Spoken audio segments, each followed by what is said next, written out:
Good morning, Baton Rouge. It is 7 a.m., 62 degrees outside. We'll see. Might be sunny, might be cloudy. On our number one of OTB, we're going to talk a little bit LSU versus Alabama weekend series. No Derek Carr, so save your breath. And a little bit of NFL draft news. Our number one of OTB starts now. Let's go, baby, let's go! All-Star Toyota presents Off the Bench with Jacob Hester and T-Bob Hebert. Yeah!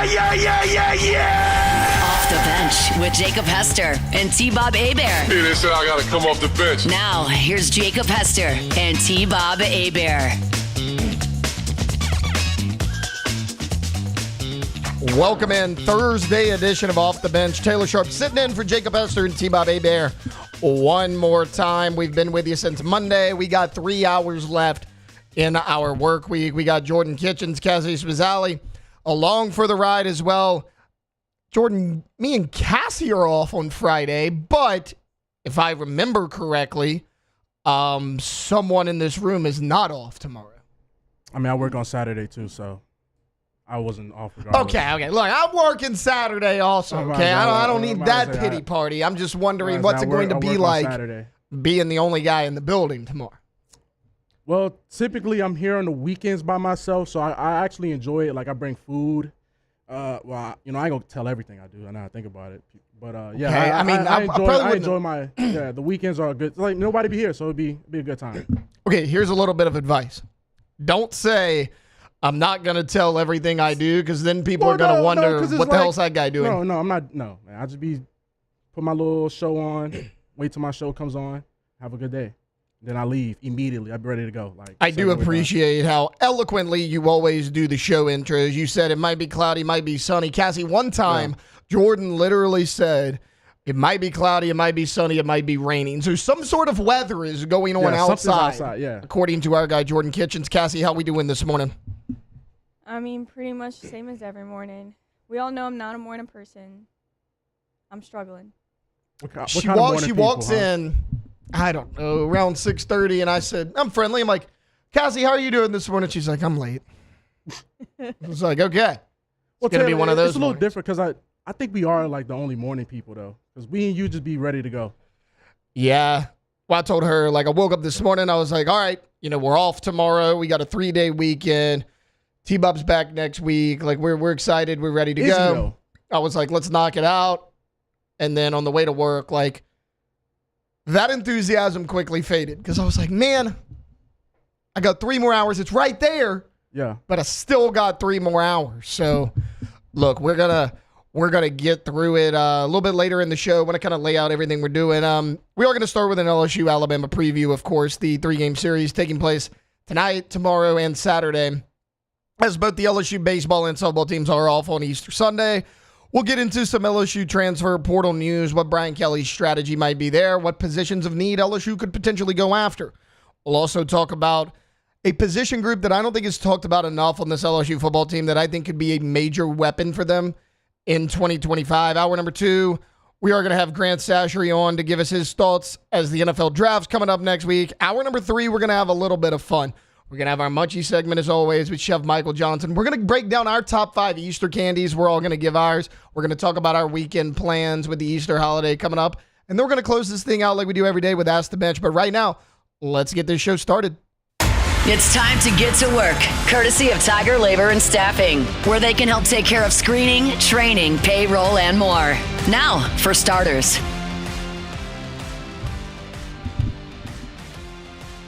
LSU and Alabama set to do battle tonight at home inside Alex Box Stadium. Of course, your LSU Tigers coming off of a weekend where they got swept in the state of Alabama to the Auburn Tigers. LSU comes into this series with a 10-5 SEC record and 32-6 overall here in the 2025 season. Now, they're playing a ranked opponent. They're taking on Alabama, who sits inside the top 25.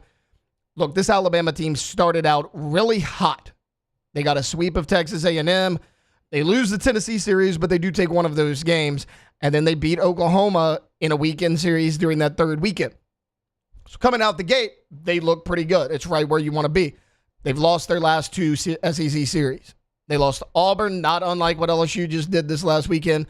And then last week, they fall to the Mississippi State Bulldogs.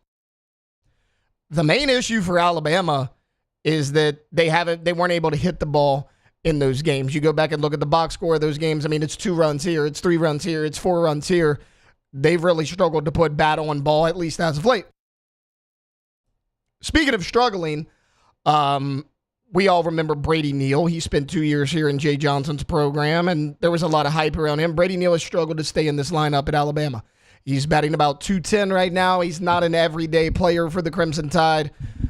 Sometimes he's a catcher. Sometimes he's in the infield. Sometimes he's in right field. He's kind of moved around all over the place. He's not your everyday starter, at least not yet. Now, he may start for the Crimson Tide against LSU. We don't have the official lineups yet. Look, I get it. LSU baseball and all the baseball teams across the SEC, they always like to play coy with their lineup. They're not going to release it till the last possible minute. I mean, if you're Alabama, though, you pretty much know what you're going to see with LSU, at least in the field.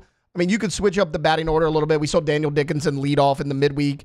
He had been in that 3 holes. I mean, that lineup might be changing a little bit, but for the most part, you know the 9 or 10 guys you're going to see when you're facing the LSU Tigers. Look, I mentioned the struggles of Brady Neal. Again, a 210 hitter this year, but the top 3 hitters in this lineup for Alabama are pretty dangerous. I mean, Cade Snell, Justin LeBron, and Richie Bonamolo. So Cade Snell leads the team in batting average. He's batting .365, 5 home runs, 8 doubles. I mean, he's been really good. Justin LeBron, we know of how good of a shortstop this guy is. This is a guy that everybody wanted during this latest recruitment process. Jay Johnson went after him a little bit. I mean, essentially, every top baseball team in the country wanted a Justin LeBron. And it makes a lot of sense. He's a .333 hitter at the shortstop position, 15 home runs. That's what you have to look at right now. If there is power in this lineup, it is Justin LeBron. Actually, the only hitter in this Alabama lineup that does have double-digit home runs. 15 home runs, 12 doubles, a triple in there as well. He has scored 42 runs, and he has 58 RBIs on the season. That's your best player if you're Alabama. That is the guy that can hurt you more than anyone in this Crimson Tide lineup. And everybody pretty much knew that coming into this weekend because all the hype has been around Justin LeBron really since the offseason, and he has done nothing this year to have that hype die down at all. I mean, I just mentioned it, 15 home runs, 58 RBIs, 12 doubles. He has a triple. And, I mean, he's batting .333, so it's power, it's average. He's knocking in base runners. He's been a complete hitter. And then Richie Bonamolo, who I just mentioned, .331 hitter. He's got 4 home runs, 13 doubles, 30 RBIs. So while top to bottom, their lineup's not great, I mean, those are the only 3 guys I mentioned as far as everyday players that are hitting over 300. I mean, Will Hodo's at 296. Jason Torres is at 293, but everything else is like 250 and below. So your top 3 batters, Cade Snell, Justin LeBron, Richie Bonamolo, all batting .330 or better, all have 30 RBIs or more. That is going to be the heart of this order.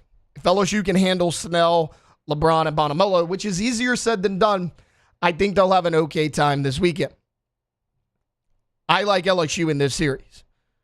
The reason why is the Tigers are 6-0 at home in SEC play, and the Crimson Tide are trending in the wrong direction. I just mentioned they've lost back-to-back series. So I do like the Tigers. Do I like them to sweep? I don't know because, again, they're 6-0 in SEC play at home. They've rolled. They've looked dominant at home. However, I got to think that they're due a loss. And I know that Alabama has struggled lately, but Justin LeBron scares me. Cade Snell's a good hitter. I just kind of went through their lineup. I think LSU takes 2 of 3. So I'm going to be a little bit modest. I'm feeling sweep, but I'm going to be modest and predict a 2 out of 3. LSU takes that. So overall, again, I like LSU in this series.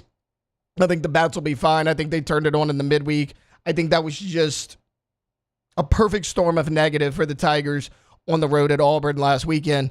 But what we did see was that the bullpen was really good last weekend. You threw 8 bullpen pitchers against Auburn. You gave up a total of 2 runs. The bullpen was really good in the midweek against a really good McNeese team that batted over 300 as a team. So I do like LSU in this series. I'll say 2-1 LSU takes the series. Not a sweep, though. Now, as far as the pitching matchups, again, we don't have that released yet. I'm assuming until further notice, it's going to be Cade Anderson, Anthony Irons, and Chase Shores, unless Jay Johnson says otherwise. So we're going to kind of go thinking that's what they're going to do. Speaking of LSU pitchers, on Tuesday night, after the midweek game, Jay Johnson said that Gavin Guidry will not be available for the entire 2025 season. I know a lot of people had big reactions to that. I got to be honest, is anybody surprised by this? I mean, it's unfortunate because you hoped he would help you at least somewhere down the road, but I'm not surprised by this because it was one of those injuries where you didn't really know what was going on. Oh, we're going to push him back a week. We're going to push him back a week. We're going to push him back a week. He's trending in the right direction, but he still has a long way to go. I mean, so much coach speak was going on in relation to this Gavin Guidry injury. I kind of expected him to be out for the year. I mean, when the season first started, every single week, I'm like, okay, let me go look for a Gavin Guidry update. Guys, I stopped looking 3 weeks ago. I kind of decided then that, okay, I'm just going to assume he's out until told otherwise. He will be out for the season. This makes Zach Cowan and Kason Evans that much more valuable out of the bullpen. I know there's still a lot of people being like, oh, let's put Zach Cowan in that Sunday role or Saturday, whatever. The number 3 weekend starter spot in place of Chase Shores. Look, I don't think Chase Shores has locked down that spot. I think that spot's up for grabs. I don't know if you can go Zach Cowan.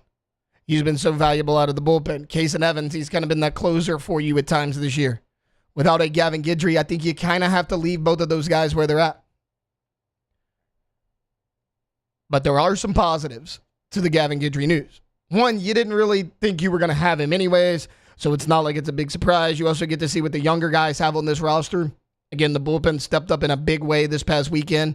It's weird to say that the LSU bullpen was probably the only bright spot in a weekend series, but that's exactly what we saw against Auburn. And Guidry will be back next season, which is a season where you're going to lose a lot of pitchers. Cade Anderson is a draft-eligible sophomore. Anthony Ionson's going to be gone. Jacob Myers is going to be gone. Zach Cowan's going to be gone. I mean, I could keep going. There's more guys on this roster that will likely not be here next season. So you get Gavin Guidry back. He still retains this year of eligibility. You could potentially have Gavin Guidry for 2 more years. So you get him back next year. Valuable experience on a team that's going to lose a lot of pitchers. You weren't counting on him already this season. You would kind of manage it as best you could without him. Again, the bullpen's stepping up. So it's like, it's not a loss. It's just not a gain, if that makes sense. Because, again, I kind of gave up hope on this 3 weeks ago. I kind of expected this was going to be the case. It just seemed like one of those injuries where you keep pushing it back, till finally you just decide to ultimately shut the guy down. I get it. It's unfortunate for Gavin Guidry. I think he could have helped you in the postseason, but you're just going to have to move forward. But again, a little bit of a recap. LSU taking on Alabama Thursday, Friday, Saturday. The game will begin tonight at 7 p.m. in Alex Box Stadium. I imagine we are going to see Cade Anderson on the mound.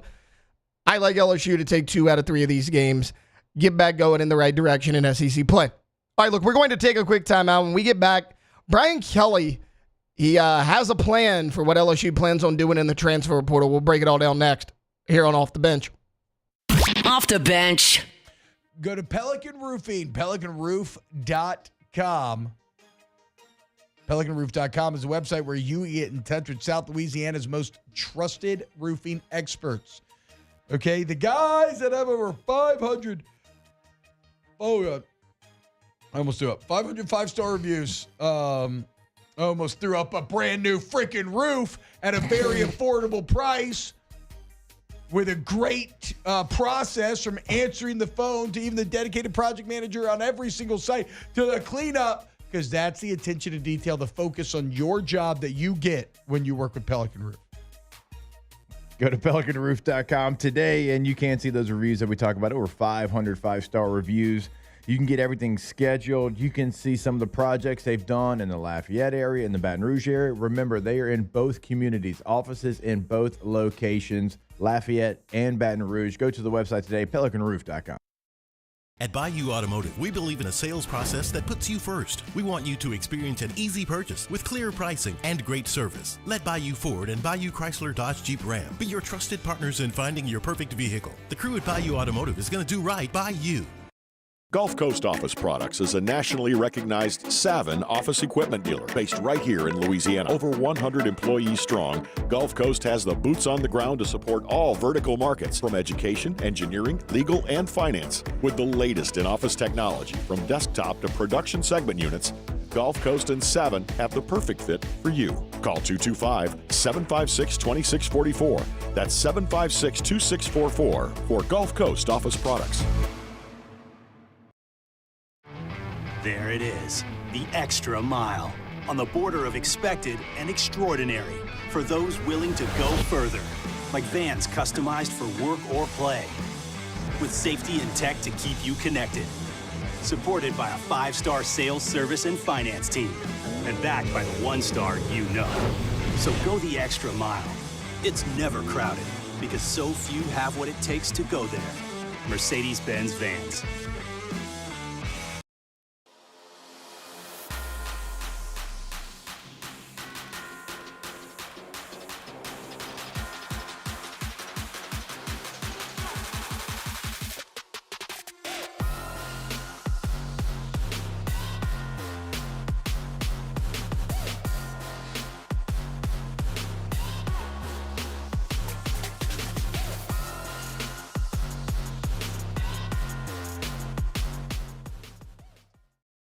At Auctioner, we know healing is a team sport.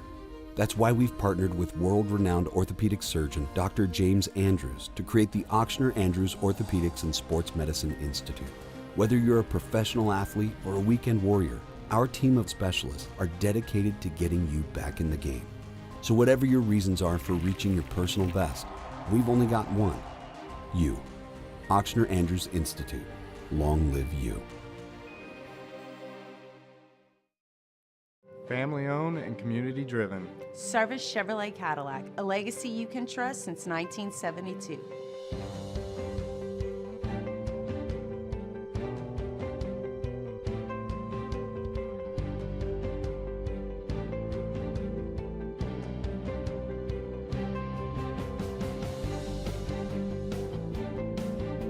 Service Chevrolet Cadillac, our family serving your family. For over 50 years. Gulf Coast Bank and Trust is giving our customers the power to bank anywhere, anytime during this challenging event. And we're right there with you. Our mobile banking app is a smart.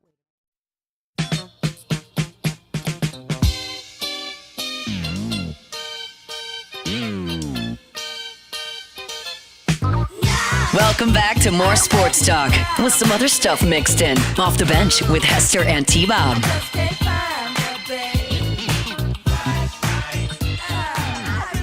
All right, welcome back in. Thursday edition of Off the Bench. Taylor Sharp sitting in here for Jacob Hester and T-Bob Hebert. I like this chair better than the one that's normally here. The one that's normally here is that little short one over there, and I put it here in the mornings because T-Bob is a giant, so I give Jake the tall chair, T-Bob the short one. This one's better. I mean, look, I can move. I can swivel. I like this. I can be in my thoughts. I can move around. This one's a lot better. It sits up a little bit higher, too. Makes me feel like I'm superior. All right, look, Brian Kelly the other day after LSU's practice on Tuesday broke down what the Tigers were going to do in the transfer portal, how aggressive they were going to be. If you remember, the Tigers were incredibly aggressive in that first transfer portal window. They wound up with the number 1 transfer portal class coming into spring practice. They did a really good job. Josh Thompson, Braylon Moore, Barry Brown, Nick Anderson. I mean, you know the names: Mansour Delane, Jakeem Jackson. You know the edge rushers: Patrick Payton, Jack Pyburn, Jamari Butler. I mean, you could go on and on and on. TaMarcus Cooley. Everywhere you look, any position on the field, there is a transfer player making an impact. Basically, outside of running back and quarterback, you got a transfer coming in making plays. But here's what Brian Kelly said on Tuesday. He said, I like our roster right now. It wouldn't surprise me if we didn't have anybody in the portal on either side, meaning either leaving the program or we are adding to the Tiger program. If you ask me right now, I would be happy to take this roster into May on both sides of the ball. He said maybe that's fool's gold, maybe that's wishing more than anything else, but I like what we've done with this roster. I like the development of it. He said not all of this is in my control, obviously, but I can tell you we're not actively saying we got to have this, we got to have that. We feel good about our roster. He did mention that, look, if a player of top flight potential comes in the transfer portal or, a can't miss opportunity presents itself, like the team would look into it. But as things currently sit, he doesn't seem like they're super interested in adding a transfer, which I appreciate because, guys, I was thinking yesterday, okay, what's maybe, at least on paper, right? I mean, there could be somebody that is great in the summer workouts, blows up in fall camp, and you're really excited about going into the season. But I just wanted to look at, okay, right now, based on what we know, how much depth, how much experience is at these positions, where can you look to add players? I don't know if they add to the offensive line. They added Braylon Moore. You added Josh Thompson, both in that first transfer portal window. As much as everybody has question marks about the offensive line, it's not a depth problem. You have a lot of bodies there. You just don't have a ton of SEC experience. Now, if somebody entered the portal with a ton of college football starting experience at a Power 4 league, maybe you would look at it. But as of right now, I don't think you're going to dip into the transfer portal and add something that you don't already have on this roster. So I started thinking, okay, well, safeties. Safeties is an obvious spot. It's a place that everybody's looked. You only added Tamarcus Cooley in the transfer portal. I really thought LSU was going to add 2 guys. But as I'm looking at the portal and the guys that have entered, honestly, it's nothing to write home about. I mean, Terrence Love from Auburn entered, and you could say, okay, well, he's a guy that played in 21 games in an SEC program. He was there for 2 years. That's a guy you could bring in. Maybe, but look, in Love's 2-year career at Auburn, he has 7 total tackles, 1 pass deflection. That's what he's done. He struggled to get on the field at Auburn. I'm not saying he can't. I'm just saying, based on what we know about Terrence Love right now, I have a hard time believing that guy's going to get on the field and make a significant impact this year for LSU.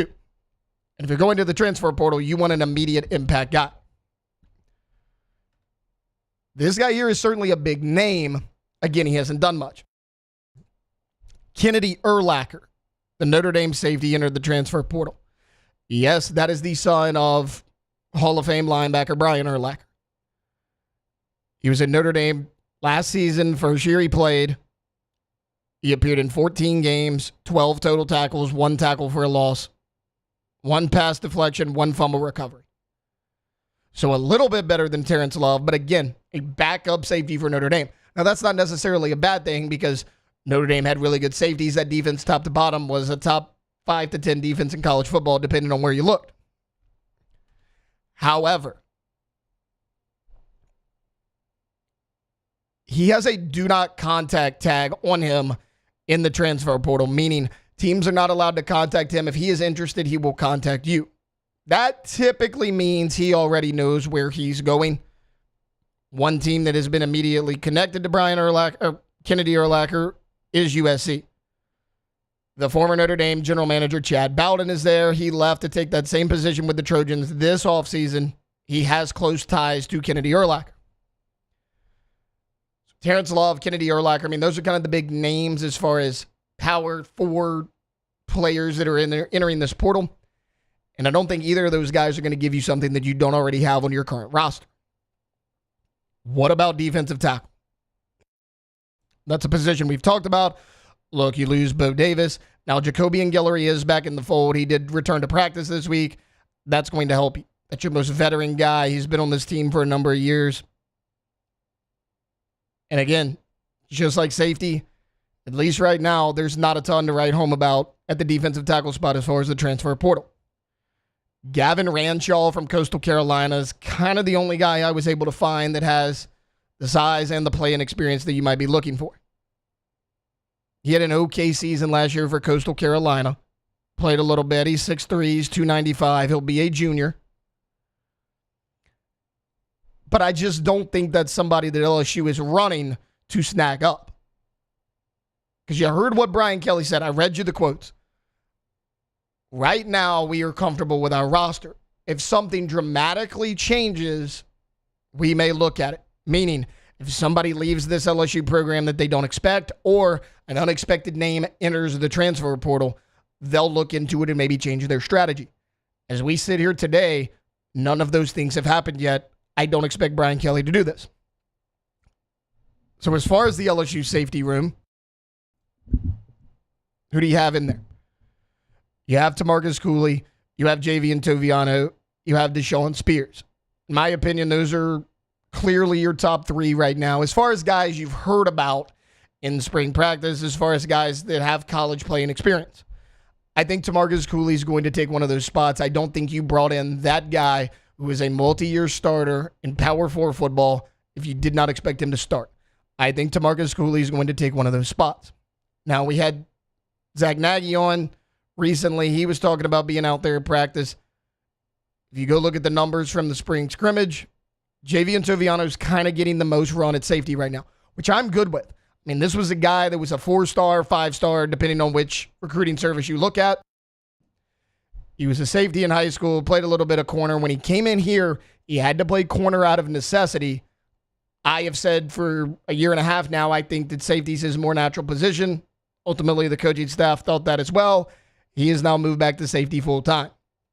Deshaun Spears, though, like if I'm picking somebody that I want to take that starting job, it is Deshaun Spears. Every time Jacob Hester is in this room, he says, Taylor, you were practically Deshaun Spears' agent last year in fall camp.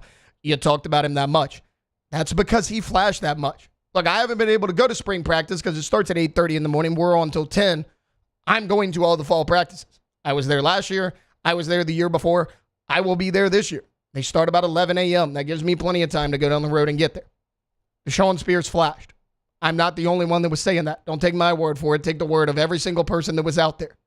He's 6'3". He's 210 pounds. We saw him play a little bit last year. He showed flashes. At times, he looked like a freshman. I mean, that's going to happen. He stepped in there. He was thrown in the fire as a true freshman. He made some plays. He got beat on some plays. That's going to happen. Toviano is getting the most run right now. However, I think Deshaun Spears has the most potential in that entire room. Don't forget, Joe Rogers is a part of this team. CJ Jumcoily, who you signed in this last recruiting cycle out of high school, was a highly touted guy. He's coming in the fall. Jacob Bradford, right here from Catholic High, he's coming in the fall. So you can say, okay, we have 4 safeties right now. You got 2 more on the way. And both of them were 4-star players. So you do get a little bit of help. Now, do I think Jim Coyley and Jacob Bradford are going to crack the starting lineup as freshmen who were not here during the spring? No, I do not. But what it does, it gives you more depth. It gives you a little bit more options. As far as defensive tackle goes, I mentioned Jacobian Guillory was back at practice on Tuesday. You also continue to hear nice things about Ahmad Bro and Dominic McKinley. Right now, those are kind of your 2 starters at those 2 defensive tackle spots.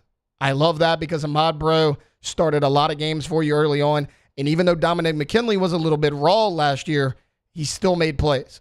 I mean, he's 6'6", he's 310 pounds. Guys like that don't just show up every single day. That guy has a chance to be a matchup nightmare. And you can say, okay, well, yes, last year was their first year in college football. They're an extra year older. They have a new position coach. Kyle Williams coached Ahmad Bro in high school at Ruston. They have a lot of familiarity with each other. And don't forget, it's not just those 3 guys. Sydir Mitchell's on campus, the Texas transfer. Shone Washington is still part of this team. And let's not forget the freshman you're bringing in because I think you did a really good job there. Zion Williams, he's 6'3", 330 pounds. Dylan Battle's coming in. Walter Mathis is a guy that while he was only a 3-star, a lot of big-time schools were after him. And then Brandon Brown is coming in as well. That gives you, that's 9 bodies right there. Now, again, a lot like the offensive line group, not a ton of experience outside of Ahmad Bro and Jacobian Guillory. But the talent's there. The recruiting, you did a good job, and you have bodies at least. You at least have bodies to fill that. Last year, you barely even had bodies. Guillory goes down. You had to play Ahmad Bro, who, remember, came in as a defensive end. You made him gain 40 pounds just to play inside. You had JVR Suggs. You had Gio Paez. And again, McKinley a little bit, but he was still a little raw. It was kind of it. You kind of ran a 3-man rotation with Dominic McKinley sprinkled in. So even if you don't think these guys are all SEC caliber players, you got 9 bodies here. And that's if you don't do anything else in the portal. I'm excited about this group. I know there's been a lot of hype about the edge rushers, and I get it. Jack Pyburn, Patrick Payton, Jamari Butler, pair that with a Gabriel Ralliford who showed flashes last year. There's a lot to be excited about on the edge. But the interior of these defensive line is going to be important. I know Kyle Williams hasn't coached this level of football, but he has played this position for a number of years. He is a Buffalo Bills legend. I think he's going to be fine there. Again, he's already got familiarity with Ahmad Bro. If Bro, McKinley, Sydir Mitchell, one of these guys can take that next step, and Jacobian Guillory is fully recovered from his injury, I think you're going to be fine in this spot.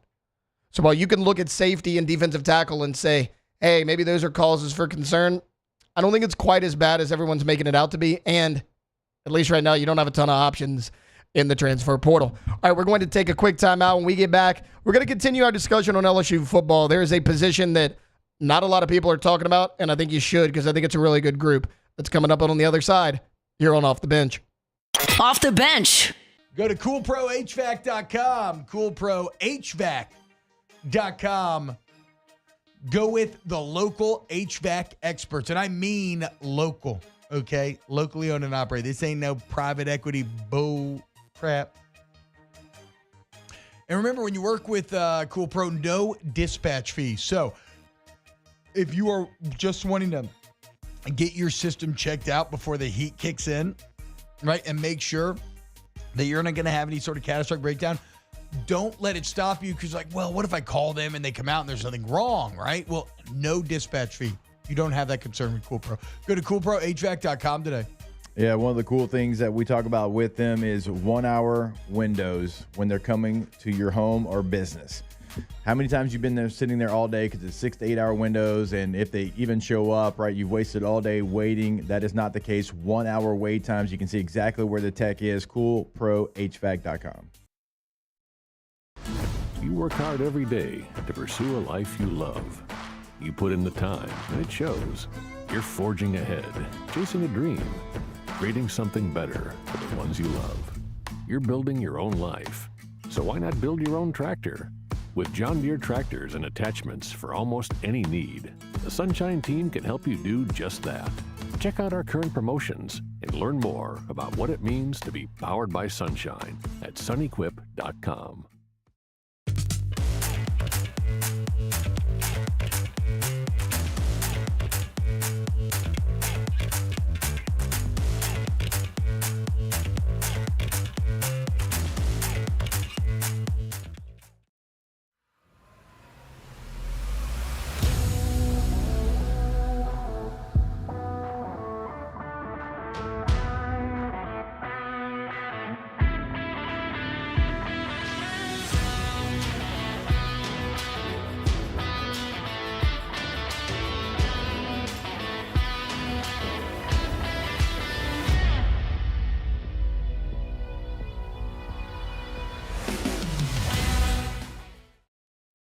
Crime has serious consequences, but anyone can make a mistake. If you find yourself in trouble with the law, know that you have rights, and it's okay to demand them. The law offices of O.C. Brown are here to protect you and your rights. Felony or misdemeanor, DUI or drug charge. No matter what crime you're accused of, you still have rights. Let the law offices of O.C. Brown uphold them. Call 225-343-1111. Your law firm for a lifetime. Men, age is just a number. Don't let it dictate how you feel. Goodwood Men's Sexual Wellness has anti-aging services that can help you look and feel your best. Visit yourgoodwood.com and discover a renewed sense of vitality. These are the luckiest ice cubes in the world. They could have been a thankless bed for an all-you-can-eat salad bar, but instead, they've been called upon to cradle and cool a crisp, refreshing Dos Equis. Looks like the lucky just got luckier. Dos Equis. When it comes to choosing energy for your family and your home, make the smart choice with natural gas. You can count on efficient and affordable natural gas to keep you comfortable and reduce your environmental impact to help protect our planet. Together, we're fueling our energy future. Atmos Energy.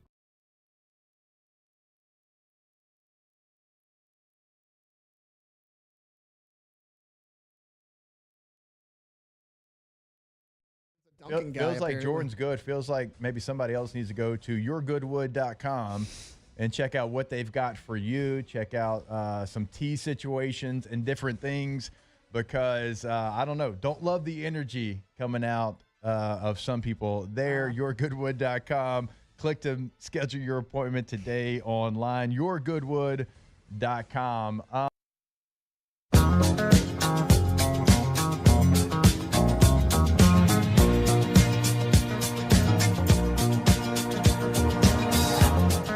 How quickly will this segment leave the rails? It's Off the Bench with Hester and T-Bob. I don't know how quickly this segment's going to leave the rails because T-Bob's not here. I will tell you, hour 3, very little sports talk. I mean, very, very little. It's essentially a Friday for at least me and Cassie. Jordan's being punished for confusing OTB mailbag and Ask the Bench the other day, so we're actually making him work tomorrow. But me and Cassie, we are off tomorrow. So this is essentially our Friday. It's essentially hour number 3 on a Friday. So hour number 3, going to be very little sports talk. I know there are quite a few people in the YouTube chat not exactly upset about that. Jordan, this is not exactly R&B Thursday, and I gotta tell you, I'm okay with it. We do R&B Thursday every Thursday. I'm fine with switching it up. What vibe we going with, though? Funky. Okay. Full disclosure, that's the first bump music I've listened to today. I could not tell you what you played before that, but I'm down with the funky. One. What was the last one? What was okay, it? you don't remember. I don't remember Clearly, either, it wasn't that memorable. No, the Parliament Flashlight, Guardians of the Galaxy. Okay, I don't know what that is. Wow, Guardians of the Galaxy. Okay. Classic. I'm going to make a confession. Okay, this is You're a not safe a Marvel space. guy. No, this is a safe space. T-Bob's not here. You're not a Marvel guy? I've never seen Guardians of the Galaxy. But, like, do you like superhero movies, or you're Not not really, a? Okay, so that, I mean, if you don't like superhero movies, you wouldn't. I've done the Guardians of the Galaxy ride Yeah. in Epcot. Never seen Guardians.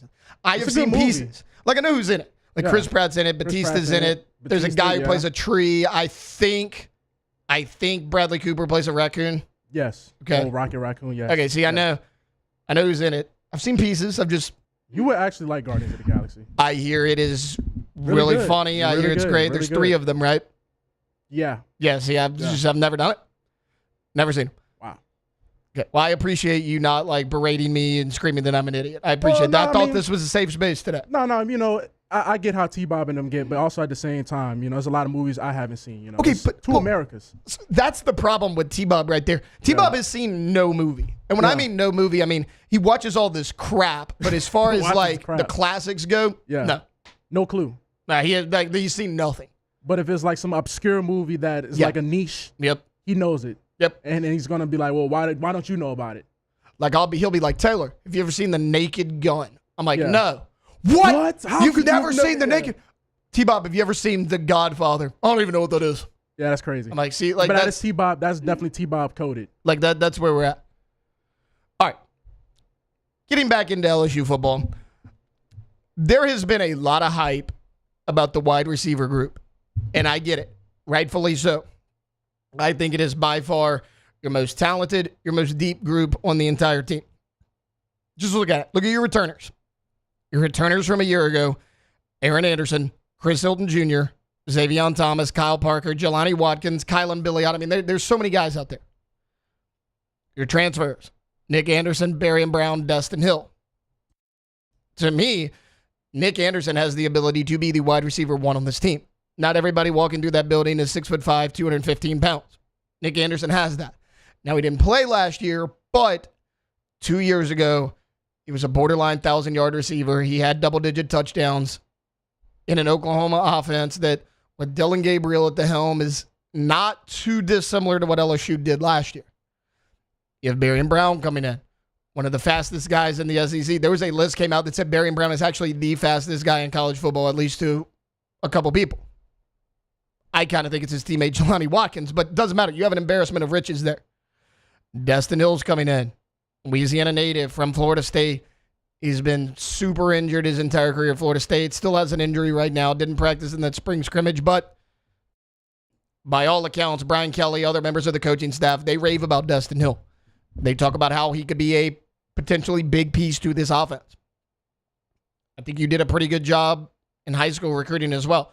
Teron Francis is a guy I love. He had an excellent senior season right here in Louisiana. He's a big-bodied guy. I think he's ready to go. You have Phillip Wright coming in the fall. I get it. I get the hype. But the position I want to look at that I don't think we're talking about enough is tight end. And I somewhat understand it. I mean, you lose, like, literally statistically the best tight end in your school's history in Mason Taylor. Then Kamorian Pimpton enters the transfer portal. You basically return Trey'Dez Green. That was it. The staff did an excellent job in replacing Mason Taylor. Again, Green's the only guy you had returning. You had Bauer Sharp and Donovan Green from the transfer portal, and you signed J.D. LaFleur out of high school. Let's kind of look at those four guys. We'll start with J.D. LaFleur. A big-bodied tight end, to say the least. Right now on the LSU spring roster, J.D. LaFleur is listed at 6'7", 263 pounds. J.D. LaFleur has the body to play right away. He was one of the nation's top high school tight ends, 3-star prospect out of Sulphur High School. He was ranked as the number 12 overall player in Louisiana by Rivals. In the on-3 composite, he was ranked 18 in Louisiana. The guy can play. A top 25 tight end nationally. We know all about J.D. LaFleur if you follow football here in the state of Louisiana. Now, I don't know how much J.D. is going to play this year because he's a freshman and because LSU did such a good job in the transfer portal grabbing a pair of tight ends to pair with Donovan Green.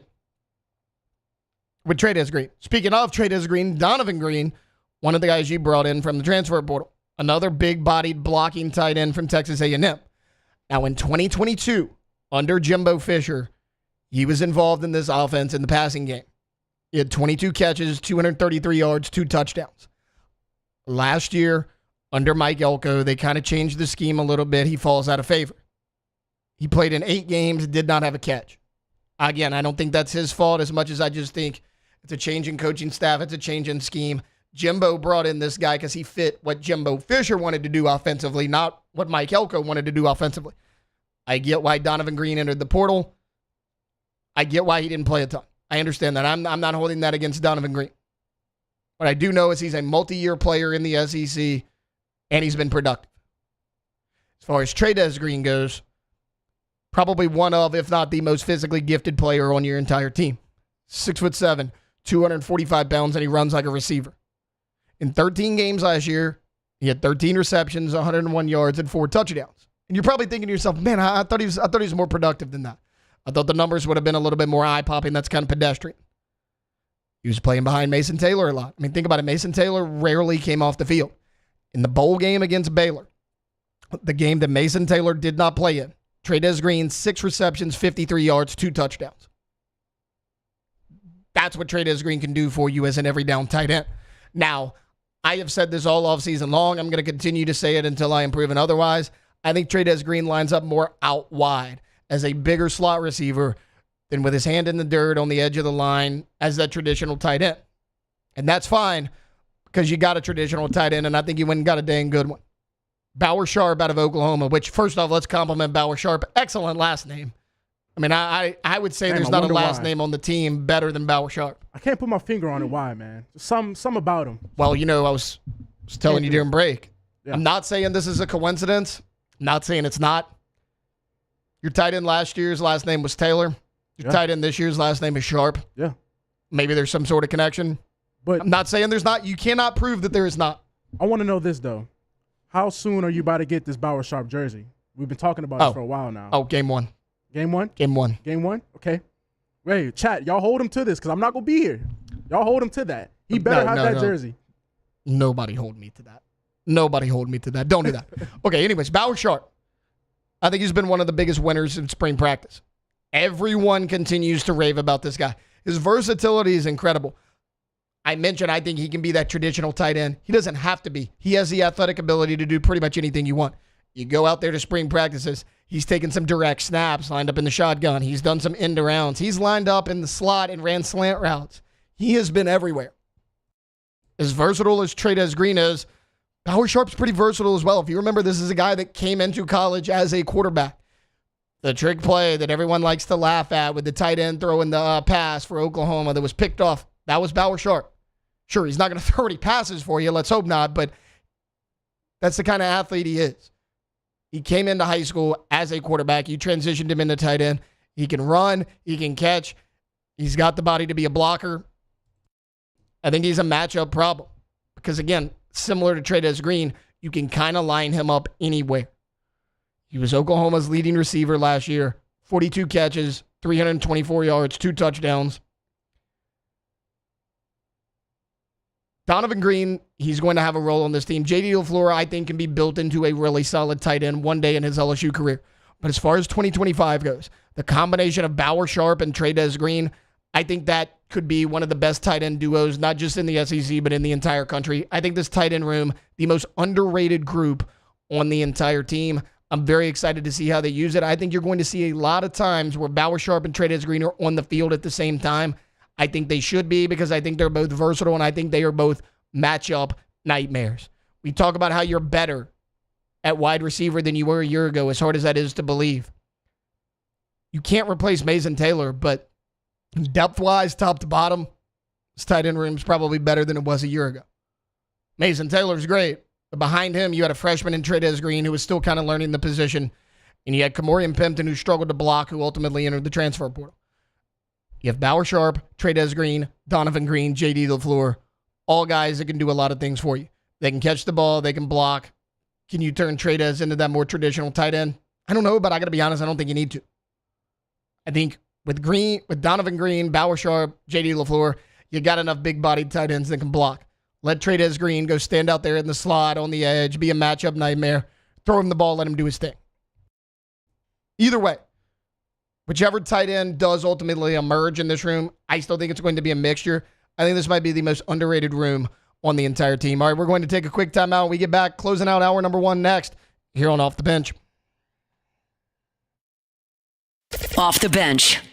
GetGordon.com. GetGordon.com is the website, and we tell you every single day, as soon as you go to the homepage, it's going to pull up. You can have a chat with them right there on the main page of the website. So any question, concern that you might have, remember, you can get a consultation set up right there on the homepage of that website. You can find cases they can handle for you in the courtroom, past client results, all right there on the homepage of the website. What are they doing in the community? Well, always something throughout the state of Louisiana. At Get Gordon is always going to be the handle on all major social media, so you can check that out as well, because like we said, I mean, they're always doing something throughout the state. Speaking of throughout the state, if you want to pick up the phone and give them a call, it is your area code from Shreveport to Ruston, from Ruston to Lafayette, Lafayette to Baton Rouge, Newark, like wherever you're at, put your area code followed by 888-8888. Get Gordon and get it done.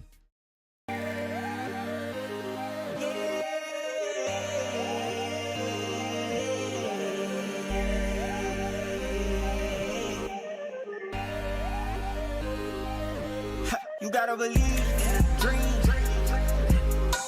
Believe. You gotta believe in a dream.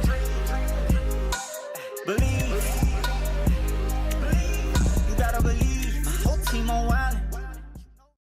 Gulf Coast Office Products is a nationally recognized Savin office equipment dealer based right here in Louisiana. Over 100 employees strong, Gulf Coast has the boots on the ground to support all vertical markets, from education, engineering, legal, and finance. With the latest in office technology, from desktop to production segment units, Gulf Coast and Savin have the perfect fit for you.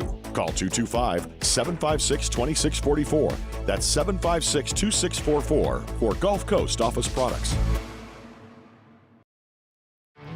There it is, the extra mile, on the border of expected and extraordinary, for those willing to go further, like vans customized for work or play, with safety and tech to keep you connected, supported by a 5-star sales, service, and finance team, and backed by the 1-star you know. So go the extra mile. It's never crowded, because so few have what it takes to go there. Mercedes-Benz vans. At Atmos Energy, our smart choice solutions help customers save energy and emissions with rebates up to $500 off high-efficiency natural gas appliances, smart thermostats, and weatherization upgrades. Together, we're fueling our energy future. Man, age is just a number. Don't let it dictate how you feel. Goodwood Men's Sexual Wellness has anti-aging services that can help you look and feel your best. Visit yourgoodwood.com and discover a renewed sense of vitality. At Ochsner, we know healing is a team sport. That's why we've partnered with world-renowned orthopedic surgeon Dr. James Andrews to create the Ochsner Andrews Orthopedics and Sports Medicine Institute. Whether you're a professional athlete or a weekend warrior, our team of specialists are dedicated to getting you back in the game. So whatever your reasons are for reaching your personal best, we've only got one: you. Ochsner Andrews Institute. Long live you. Family owned and community driven. Service Chevrolet Cadillac, a legacy you can trust since 1972.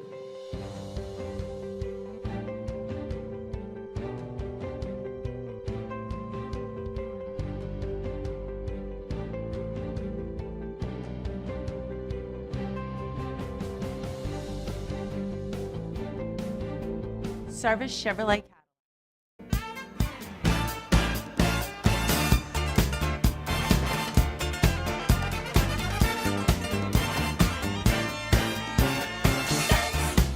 Welcome back to more sports talk with some other stuff mixed in. Off the bench with Hester and T-Bob.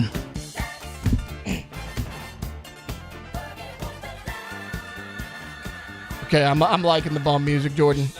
I'm liking it. It's not R&B Thursday. What are we going to call it? We got to, it's not Friday. We can't say Funky Friday. Ooh, no, let's just say it's Friday anyway. Funky Friday. Funky Friday. Even though it's not Friday. It's like disco music. Yeah. Okay. Funky. And Staying Alive. Yeah. Oh, Wonderland. chill. I was going to I can't do Staying Alive now. Why? Cassie kind of like previewed it. Jordan, don't blame Cassie for ruining the morning. Okay, play Staying Alive if you want to play Staying Alive. I'm good with I it. did already play that. I was about to say, wasn't that the last You're rock right. song I you am. played? See, I was thinking about the Guardians of the Galaxy song. I was like, no, I definitely played the Guardians of the Galaxy song. But nah. Okay, do we switch it up and go different theme every hour? Look, or do we keep the funky? I'm versatile, but dude, I got some good funky songs, man. I'm cool with it. I'm just wondering. I'm like, look, I was thinking of that. Yeah, they're not here. Cassie, keep it. They're not here. Yeah. We can do whatever we want. We can do whatever we we keep want, this. man. We can go different theme every hour. I don't care what we do. I'm vibing with this. You like Vibing it? with Yeah. Just the juice is flowing. Starting to wake me up. Yeah. I don't trust Jordan, but I trust Cassie. If Cassie likes it, we'll keep it. Hey, we trust the chat. Chat, we like you. Want to mention something here real quick before we get out of here and go to break, before we kick off hour number 2. Betting odds were put out, and we're going to dive into this a little bit further in the 9 a.m. segment, but betonline.ag has set odds for the top 5 picks, and each one of these has a significant favorite. Well, Will Campbell is minus 150 now to be the 4th overall draft pick, which is held, of course, by the New England Patriots. The next closest is Armand Mimbu, the other offensive tackle. He is plus 450. So according to BetOnline, Will Campbell might be the runaway favorite to be taken 4th overall by the New England Patriots. I love this because, I sat here on Hunt's show not too long ago and complained about, people talking about, well, Will Campbell's arm size might be like a quarter of an inch too short. Never mind the fact that he's been an All-American for multiple years. He's been a 3-year starter at LSU, and he has really good tape out there. We're not going to worry about that. We're going to worry about the fact that his arm size is a quarter of an inch too short. I appreciate the fact that people have gotten over that. One, LSU's Pro Day may have helped out Will Campbell a little bit in his arm. I'm not in tune to the human body. I don't know how all of it works, but all I know is, I don't think my arm has grown half an inch in, the past month. It happened to Will. Hey, man, sometimes you gotta grease the books a little bit. You know how when you go look at an NBA player's height, they're like, oh, they're 6'9". They're really I'm good with it, though, because, this only helps NFL teams. Yeah. Because those guys in the front office that are like, I'm going to be the smartest guy in the room. you have to have this arm length. Yeah. You have to be this height. No T-Rex. You have to be this weight. How about this? If I have 42-inch arms, I got 2 left feet, I'm the clumsiest player you've ever seen, and I use nothing of my 42-inch arms. Would you rather me, or would you rather a guy with 33-inch arms who uses every single bit of it, who's strong as an ox, who's got great feet, he's got great size, and he knows what he's doing? I couldn't give a crap about arm length. You can be 3 feet away from me. If I don't know what to do once you get there, it doesn't really matter because you're going to get around me anyways. So all these people that are like, oh, well, his arm length, like you got to have this, you got to have that. Look at some of the Hall of Fame left tackles. They all had this arm length. Maybe they were just good at football, man. Like I don't care. We talk about hand size with quarterbacks anyways. I don't care. I mean, go look up a list right now. Don't take my word for it. Go look up a list right now of the hand sizes for quarterbacks in the NFL and go look up their touchdown to interception ratio. There is absolutely no correlation between big hand size and being able to take care of the football. There's not. You can go look. I look every single year before the season starts just to get a good laugh about it. All right, look, that's going to do it for our number 1. We're coming back on the other side. In hour number 2, we're going to get away from LSU. We were very LSU heavy. Want to mention one more thing of the transfer portal. Guys, yesterday, I promised that I was done with Nico Iamaleava. I'm not, because Nico has actually found a home. We're going to talk about that a little bit. Also, Texas and Oklahoma, unfortunately, they got a lot stronger in the transfer portal. We're going to talk about that. CBS Sports put out an article suggesting that this quarterback class will likely be a bust compared to those in recent history. Yeah, no kidding. That's kind of what we've talked about for months now. We'll break that down, kind of give you what I think of each quarterback that might go in the first round. And there is a quarterback that continues to rise up draft boards. Every year we see a guy rise up draft boards. This year, it could be that guy. We're going to have Grant Sasher from Crescent City Sports hop on as well. And then in the 9 o'clock hour, we're going to talk a little women's basketball. Kim Mulkey had a big-time pickup out of the transfer portal. LSU gymnastics in action tonight. The semifinal round of the NCAA championship going on. We'll break that down, what Jay Clark and the Tigers can do. We'll have our Munchie segment with LSU executive chef Michael Johnson, and we'll close it out with Ask the Bench. That's all coming up here on OTB. Off the bench.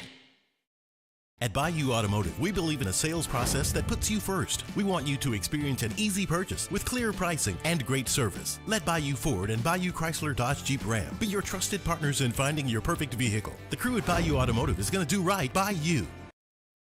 The Windsor Senior Living Community in Mandeville, Louisiana is a beautiful, vibrant apartment community geared towards seniors.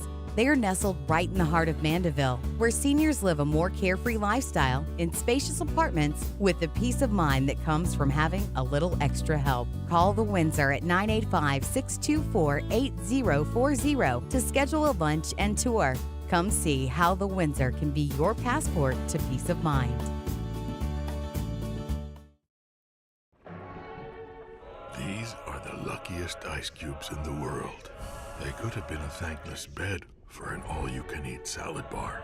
But instead, they've been called upon to cradle and cool a crisp, refreshing Dos Equis.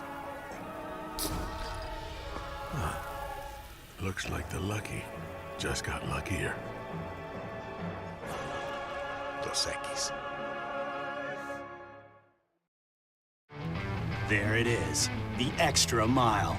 On the border of expected and extraordinary for those willing to go further, like vans customized for work or play, with safety and tech to keep you connected, supported by a 5-star sales, service, and finance team, and backed by the 1-star you know.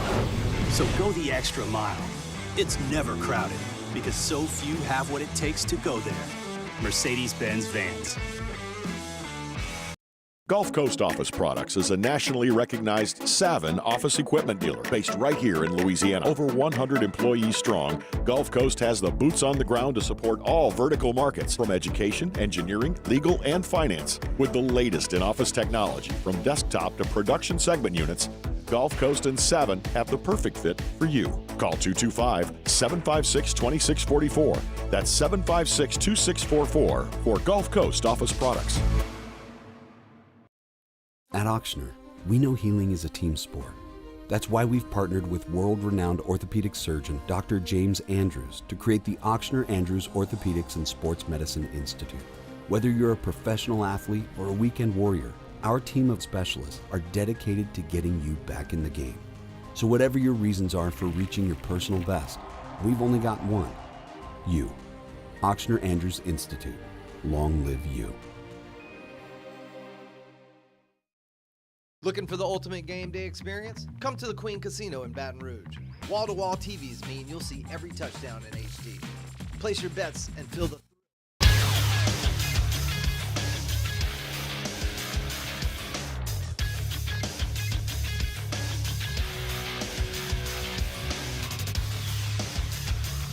Good morning, Baton Rouge. It is 8 a.m. Hour number 2 of OTB starting soon. Yeah, you know, sunny outside, beautiful skies, beautiful weekend. And hour number 2 of OTB, we're going to talk some Saints draft, some more LSU news. And that's it. Hour number 2 of OTB starts now. Let's go, baby, let's go! All-Star Toyota presents Off the Bench with Jacob Hester and T-Bob Hebert. Yeah, yeah, yeah, yeah, yeah! Off the Bench with Jacob Hester and T-Bob Hebert. Yeah, they said I gotta come off the bench. Now, here's Jacob Hester and T-Bob Hebert. Welcome back in. Hour number 2, Thursday edition of Off the Bench. Taylor Sharp here with you, sitting in the big boy chair for one more day for Jacob Hester and T-Bob Hebert. We got Jordan Kitchens, we got Cassie Spazzali along for the ride as well. We got 2 more hours left for you here on our work week before we enjoy a nice 3-day weekend. Jordan, I have an assignment for you, and I want to know if you're willing to take it on. I'm listening. During the next break, there is a door right here that leads outside. Can you go look out the window and, like, peep what the weather is? Because, look, I don't want to not take your word for it, but you give a different weather update every time you say it. Yeah, you know, it's kind of like musical chairs a little Well, and, bit. like, we don't have any windows. We can't really hear outside. We're kind of in a climate-controlled environment right here, but, like, I'm honestly curious now because, like, I got to know what the actual weather is. No, for sure, because I don't know. I would look foolish if I go outside and it's dark and cloudy and it's finna rain. You know, that would be crazy. Look, cloudy with a am chance I of the most meatballs. accurate weather person when I sit over there where Cassie is? No. But I at least try to make it sound like I know what I'm talking about. Like the other day, somebody was like, hey, Taylor, you said it was only going to be cloudy and it rained. Like, okay, first off, if you're getting your weather reports strictly from me on OTB, that's kind of on you. That's on you, man. Like, that's on you. There are thousands of places to get your weather. Yeah. You come to OTB. I appreciate you for coming to OTB. We're not really a weather station. Yeah. Like, a lot of people are like, hey, what's this morning show about? Really, anything? Anything. Weather's kind of the only thing we don't talk about. But I'm going to need a little bit more from you, man. All right, so tell me this. Like you said, the show is miscellaneous, to say the least. Why, when we do talk to sports, that's kind of the problem. But when we talk about the miscellaneous stuff, everybody's cheers and jeers. So when did that dynamic shift a little bit? Because you've been on the show for a while. When did that happen? So it's been like that since I've been on the show. Okay. Do you want to know my opinion? Yes. I don't think people in the chat are going to get mad about this because we're all friends. They understand what they are. A lot of the people in this YouTube chat are unhinged, Jordan. Yeah. Okay? Oh, yeah. 100%. They come to 104.5 ESPN. They just kind of want to talk about whatever. I understand that.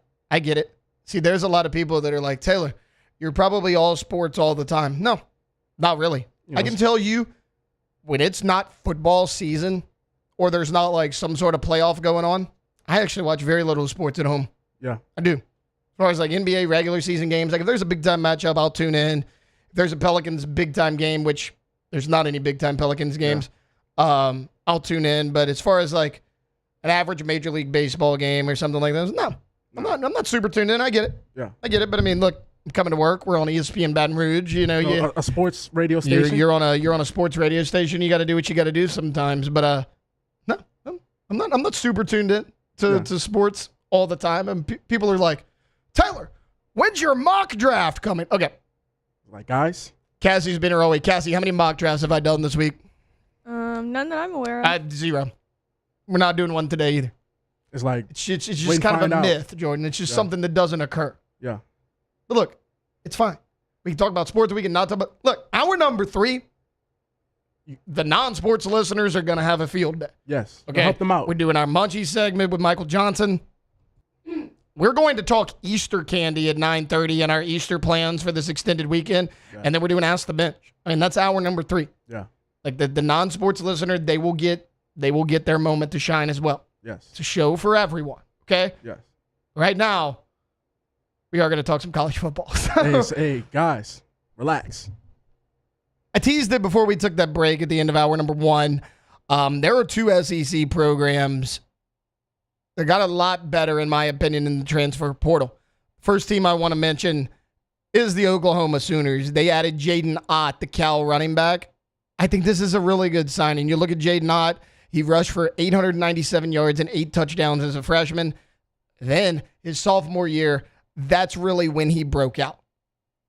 1,315 yards, 12 touchdowns in 2023. However, last season, if you remember, you're going to say, okay, well, Cal was okay last year. It's one of the best seasons they've had in a while. Clearly, Jaden Ott was a big part of that offense.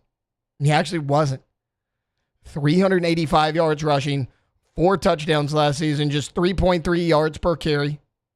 Now, he can catch the ball out of the backfield, but this is just one of those situations where they were a little bit more pass happy with Fernando Mendoza last year.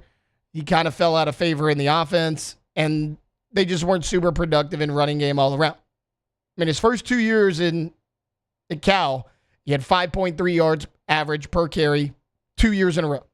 Last year was 3.3. Their whole offensive line wasn't that great. It's kind of why they faltered down the stretch a lot last year. I don't blame Jaden Ott for that. This is a good signing for Oklahoma, though. They were bad on the ground last year in terms of getting that tough yardage. I mean, their raw numbers, they're not awful. There's 5 or 6 SEC teams that were probably worse, but Javonte Barnes was your leading rusher last year for the Sooners, 577 yards, 5 touchdowns. He was fine, but you also lose the running of a Jackson Arnold. Now, John Mateer can make things happen. I'm not saying that John Mateer is some statue in the pocket, but look, you're in the SEC. This is not the Big 12 anymore. Texas came in. They played a physical brand of football. They have a solid running game. Texas made it all the way to the college football playoff. If you're Oklahoma, you relied a lot on Dillon Gabriel his first year. And Dillon Gabriel was magic at Oklahoma. I mean, he made a lot of things happen. Once Dillon Gabriel was gone, you broke in an inexperienced quarterback in a tough conference. Your defense wasn't great, and you didn't have a great running game. That's not a recipe for success. I really like what the Oklahoma Sooners have done with the addition of Jaden Ott. Another team, people are not going to like this one. Texas Longhorns got a lot better. They signed Emmett Mosley the 5th. Cool name. Out of the portal. Receiver from Stanford last year. 48 catches, 525 yards, 6 touchdowns. This is a good signing because this Texas team, I don't think people realize how much they lost. Isaiah Bond, Matthew Golden, Gunnar Helm, Silas Bolden, all of them are gone. That kind of was your offense a year ago. And you lose your starting quarterback in Quinn Ewers. I get it. Everyone's high on Arch Manning. I still got to see it before I'm going to buy into all this hype. Your only 2 returning receivers from a year ago that played a lot is Ryan Wingo and DeAndre Moore Jr. As far as Wingo goes, 29 catches, 472, 2 touchdowns. DeAndre Moore, 39 catches, 456 yards, 7 touchdowns. You had to add another receiver. It's going to be hard to replace Gunnar Helm at tight end. We know that. I get it. Arch is a member of the Manning family. Everybody expects big things right away. And he showed flashes last year. The reality is he has never been a full-time starting quarterback in the SEC until this year. There's going to be a little bit of growing pains. It may not be week 1, but somewhere along the lines next year, he's going to struggle. Texas is still going to have a good running game. I still believe they're going to have a good offensive line. You just needed to add some weapons on the outside. With Wingo, DeAndre Moore, and now Emmett Mosley, I don't think you're going to be as explosive as you were last year with Matthew Golden and Isaiah Bond, but I think you got a chance to be really good. And if Arch is as good as everybody says he is, he's going to make the most of that talent at wide receiver. Okay, before we go to break, I wanted to be done with the Nico Iamaleava situation as bad as everybody else. There is another development, and I feel that we have to mention it so that we can finally put a bow on this whirlwind that has been his time in college football so far. Yesterday afternoon, sources told ESPN that Iamaleava wanted at least $4 million from Tennessee. Well, now he's going to UCLA. But here's the thing. UCLA was prepared to offer him something that isn't even remotely close to that figure. So for the past 2 days, Nico and UCLA have kind of been in a standoff. Well, yesterday, he decided to sign with the UCLA Bruins. The reported number, this is not official, the reported number is about $1.75 million. He was making over $2 million a year at Tennessee. So UCLA, not only were they not close to the $4 million range, Nico lost money by entering the transfer portal. About $250,000, $300,000, give or take. You're going to a worse program all the way on the other side of the country that is a bottom feeder in their conference after leaving a college football playoff team. UCLA has very little fan support. I don't know how long Deshaun Foster is even going to be the coach of that program. I don't really understand the move here from Nico. Also, Colin Cowherd put out a tweet yesterday, and it really just kind of rubbed me the wrong way. Colin Cowherd said, sources close to me have said that, and Nico's family say that this is not about money. Nico's going to UCLA. He said it was more about the Tennessee Volunteers offense, and it didn't matter what the Bruins were paying. Okay. So it is Josh Heupel's fault, apparently, that Nico Iamaleava threw for 19 touchdowns and 5 interceptions, less than 3,000 yards. That's his fault. Remember the report that some other players were considered sitting out of a playoff game? It's Josh Heupel's fault that Nico wanted to sit out of a playoff game. I will say this. The fact that multiple starters on a playoff team were considering sitting out of a playoff game, that does tell me that there is some culture issues at Tennessee. For Tennessee's sake, though, maybe Nico should have sat out that playoff game. Jordan, did you watch the game between Ohio State and Tennessee? Yes, I did. Nico wasn't great in that game, was he? No, Ohio State smothered him. You may not have remembered he was this bad. 14 of 31. That's good for a 45% completion percentage. Just 104 yards passing, no touchdowns. And somebody's going to throw the argument back at me. But Taylor, Nico had 2 rushing touchdowns in that game. Yeah, on 47 yards rushing. You lost 42-17. You got smashed by Ohio State. If I'm not mistaken, didn't his helmet get cracked that game? Yeah, and he had a fumble in that game as well. I bet that fumble was because of Josh Heupel's offense. It had nothing to do with Nico's poor performance. I bet every big game last year that Nico Iamaleava struggled in and failed to hit wide open receivers, I bet that was Josh Heupel's offense. The offense that multiple quarterbacks have thrived in multiple stops that Josh Heupel's been at. I bet it's Heupel's offense. No way is any of this the fault of Nico Iamaleava. Also, he's not the only quarterback to transfer to UCLA this year. Who else they got? They got a transfer from Appalachian State. And you can sit there and say, okay, well, they got a transfer from Appy State. Big deal. Iamaleava's gonna win that battle. Maybe. But maybe he doesn't. His name's Joey Aguilar. Let me tell you guys what Joey Aguilar did last year at Appalachian State. I understand he is coming up a level of competition. But last year, Joey Aguilar, 64% completion, 3,757 yards, 33 touchdown passes, only 10 interceptions. That smashes anything that Nico Iamaleava has done in his college career. He balled out. I hate to be this way. I hate to be this guy. I hate to actively pull against someone. But every bone in my body hopes that Joey Aguilar wins this starting quarterback competition for the UCLA Bruins. 33 touchdowns, 10 interceptions. I don't care where you're playing. Appalachian State has been a good football program for a number of years. I mean, I don't know what Nico's end game is here. He's going somewhere where he's not the clear-cut starter. He's making less money. You're in a worse conference and a worse team with worse fan support. But let's go ahead and blame the offense for all of your struggles and shortcomings. What happens if he struggles at UCLA? I bet that's Deshaun Foster's fault. I bet no way in the world is Nico Iamaleava to be blamed for that. Okay, look, we can finally put a button on this crazy, insane situation that is Nico Iamaleava in his college football career. I'm done with it. I just felt we had to mention that he finally did sign with the school because all the talk had been, where's this guy going to go? Well, he missed out on $300,000 and he went to a worse football program, and now he's going to be in a quarterback battle. Congrats, Nico. Hope you got everything you wanted. All right, look, we're going to take a quick time out. When we get back, CBS Sports says that the quarterback class this year in the NFL draft, not one to be excited about. I tend to agree. That's kind of been my take on this for a long time. But CBS kind of takes a deep dive into why they think that's the case. We'll break it down next here on Off the Bench. Off the Bench. If your car dies in the interstate when you're having a panic attack, you think you're dying, and you're on the way to the hospital, chances are you need a new car. So you should go to All-Star Toyota of Baton Rouge.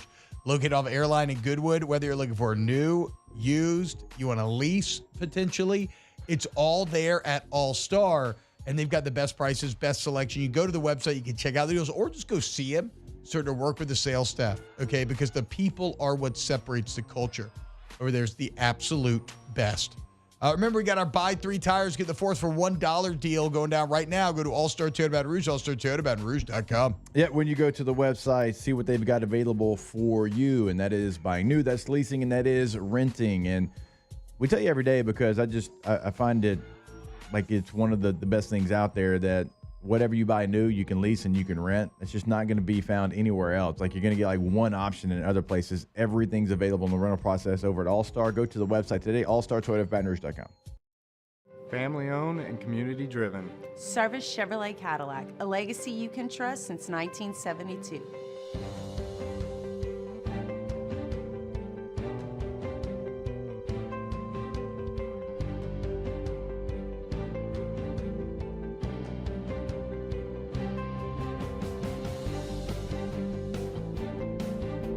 Service Chevrolet Cadillac, our family serving your family. For over 50 years.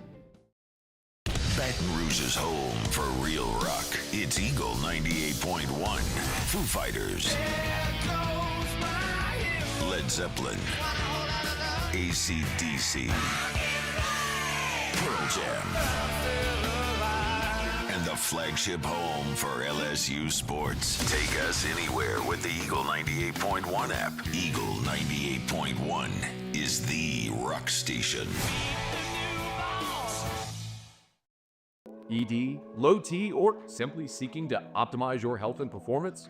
Goodwood Men's Sexual Wellness offers a range of discreet services to address your specific needs. We empower men to reclaim their health and confidence. Visit yourgoodwood.com. Crime has serious consequences, but anyone can make a mistake. If you find yourself in trouble with the law, know that you have rights, and it's okay to demand them. The law offices of O.C. Brown are here to protect you and your rights. Felony or misdemeanor, DUI or drug charge. No matter what crime you're accused of, you still have rights. Let the law offices of O.C. Brown uphold them. Call 225-343-1111. Your law firm for a lifetime. There it is, the extra mile, on the border of expected and extraordinary, for those willing to go further, like vans customized for work or play, with safety and tech to keep you connected, supported by a 5-star sales, service, and finance team, and backed by the 1-star you know. So go the extra mile. It's never crowded, because so few have what it takes to go there.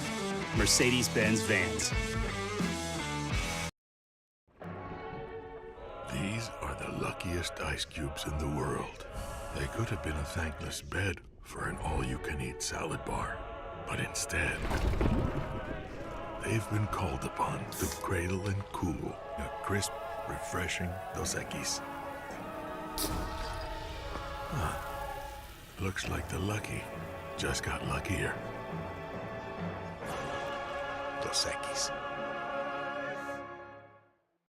Gulf Coast Office Products is a nationally recognized Savin office equipment dealer based right here in Louisiana. Over 100 employees strong, Gulf Coast has the boots on the ground to support.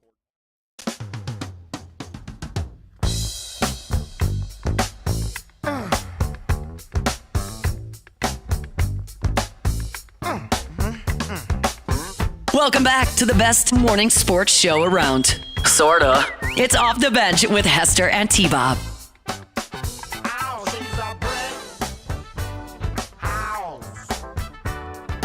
Welcome back in. Thursday edition of Off the Bench. Taylor Sharp sitting in the host chair for Jacob Hester and T-Bob Hebert.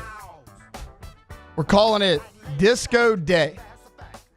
It's usually R&B Thursday. This is going to be Disco Day because, well, it might be a Thursday, but it's kind of our de facto Friday, at least for me and Cassie. As I mentioned earlier, Jordan is being punished for not knowing the difference between OTB Mailbag and Ask the Bench. They are clearly two completely different segments. I don't understand what the confusion is. They're even named different things. I don't know how you could confuse the two, but he did.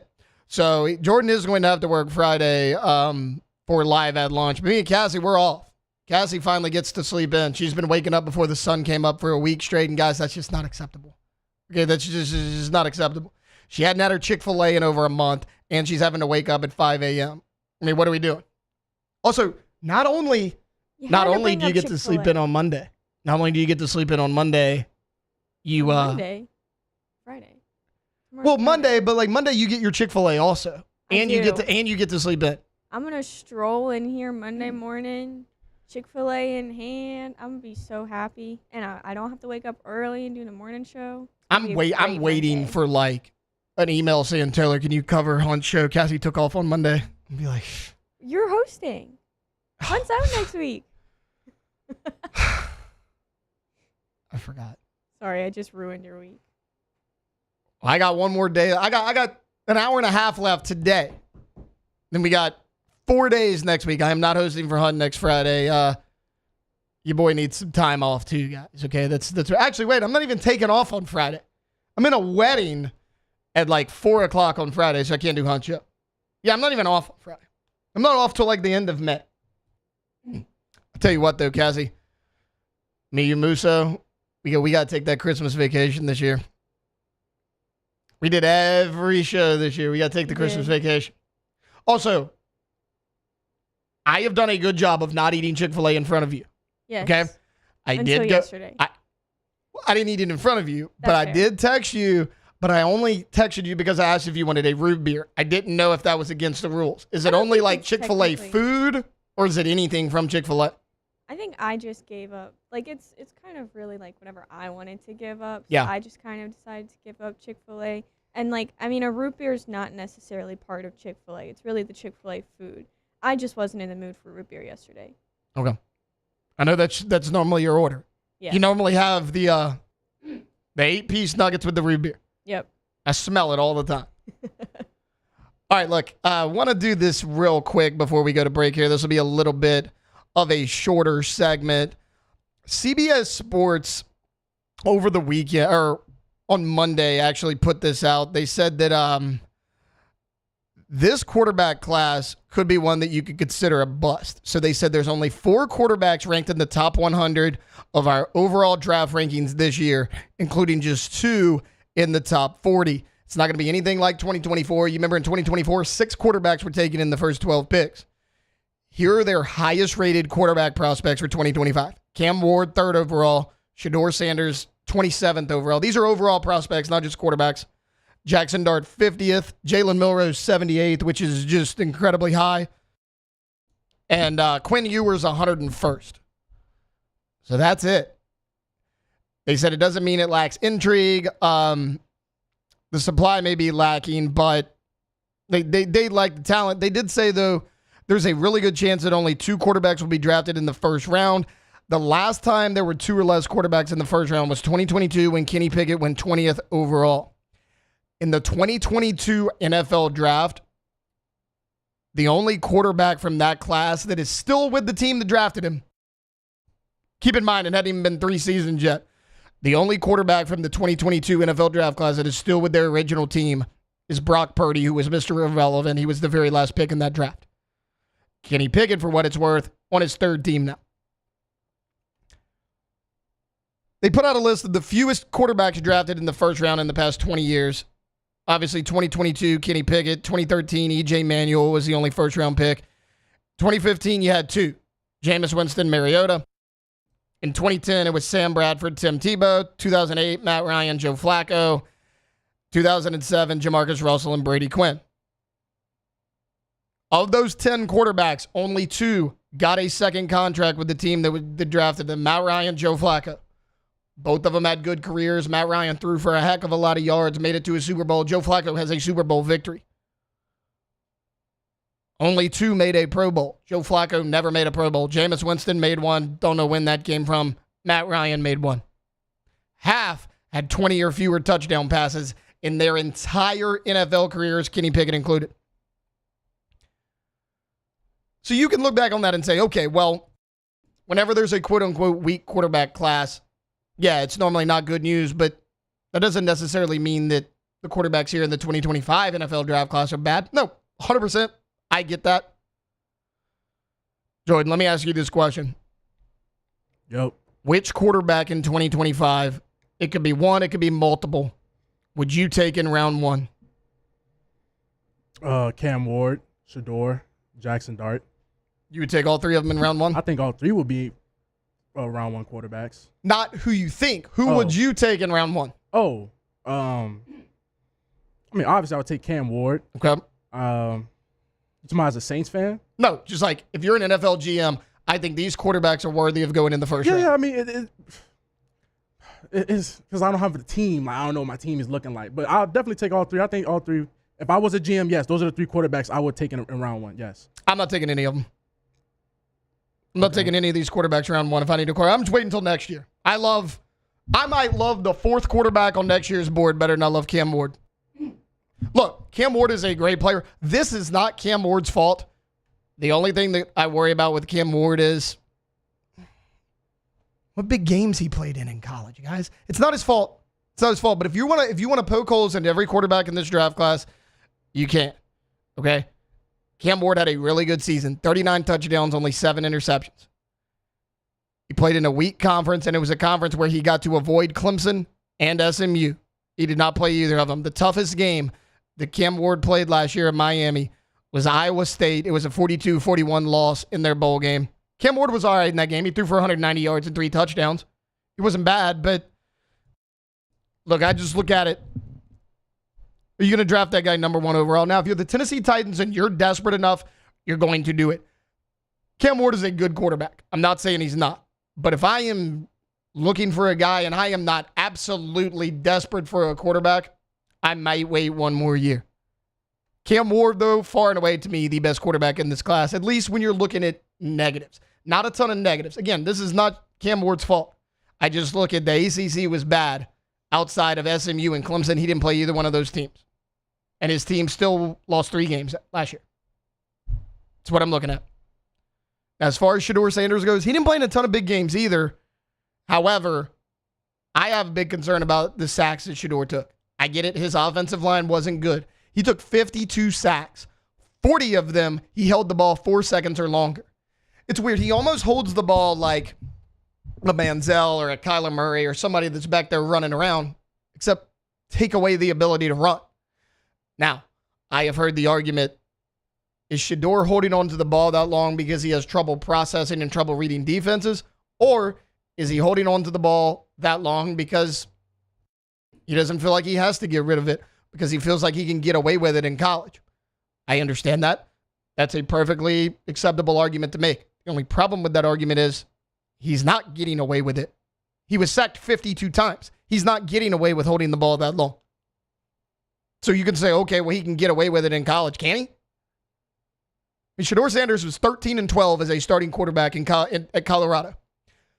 I understand they did not win a game before him, Deion, Travis Hunter got there. I get that. He was 13-12 as a starting quarterback, and he was sacked 52 times just this past season and held onto the ball 4 seconds or longer for over 75% of them. That's where we're at with Shador Sanders. There is no question that once the ball leaves Shador Sanders' hands, he's one of the most talented guys in this draft. People question his arm strength. I think he's got plenty of arm strength. He's one of the most accurate quarterbacks we've seen come out. He doesn't make a lot of dumb mistakes and throw a bunch of crazy turnovers. Between the snap and getting rid of the ball, that's where I worry with Shador Sanders. Now, as far as Jackson Dart goes, he did play in big games. He was just kind of hit and miss in those big games. Against Georgia, he didn't have to do much, but he was efficient. They beat Georgia 28-10, 199 yards passing. He did have a touchdown, completed about 60% of his passes. Against LSU, though, not great. 57% completion percentage, a touchdown and a pick. Against Kentucky, Again, 261, just one touchdown. But there were games last year where he had a great game. Against Arkansas, 515 yards passing, 6 touchdowns, no picks. And we know about Jackson Dart's ability to run. Another good thing about Dart is his numbers got better every single year he was with Lane Kiffin. Now, is that Jackson Dart getting better as a player? Is that Lane Kiffin's offense being very QB friendly and Jackson Dart getting more familiar with it? I think there's a chance it could be a little bit of both.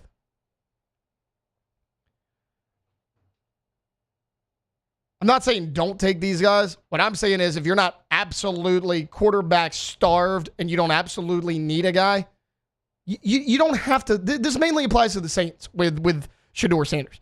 Me and Jordan were talking about this the other day. Would I take Shedeur Sanders 9 overall? No, I would not. Would I be absolutely upset if the Saints did it? Nope. I understand. You don't know who your starting quarterbacks are going to be next year.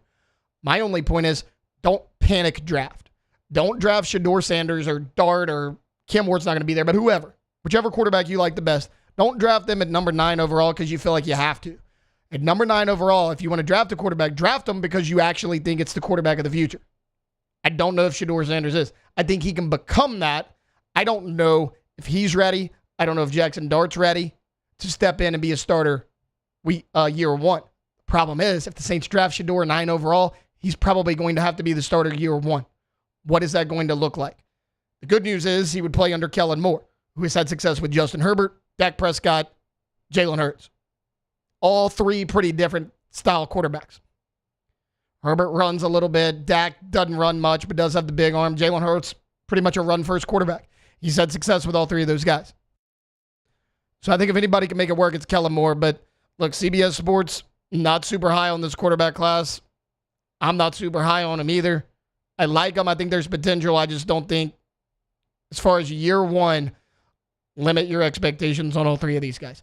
All right, look, we're going to take a quick timeout. When we get back, Grant Sasher of Crescent City Sports is going to hop on. We're going to talk some New Orleans Saints NFL draft coming up next week. That's coming up on the other side here on Off the Bench. Off the Bench.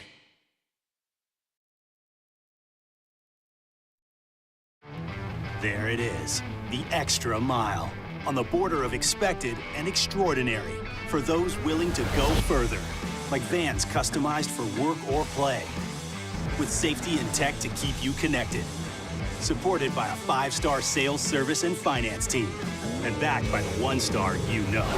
So go the extra mile. It's never crowded, because so few have what it takes to go there. Mercedes-Benz Vans.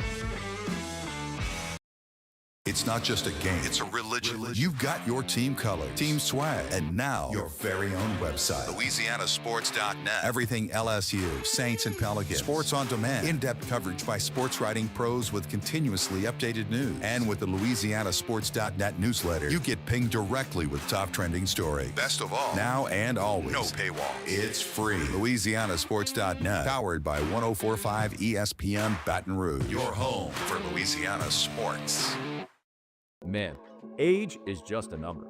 Don't let it dictate how you feel. Goodwood Men's Sexual Wellness has anti-aging services that can help you look and feel your best. Visit yourgoodwood.com and discover a renewed sense of vitality. Family owned and community driven. Service Chevrolet Cadillac, a legacy you can trust since 1972.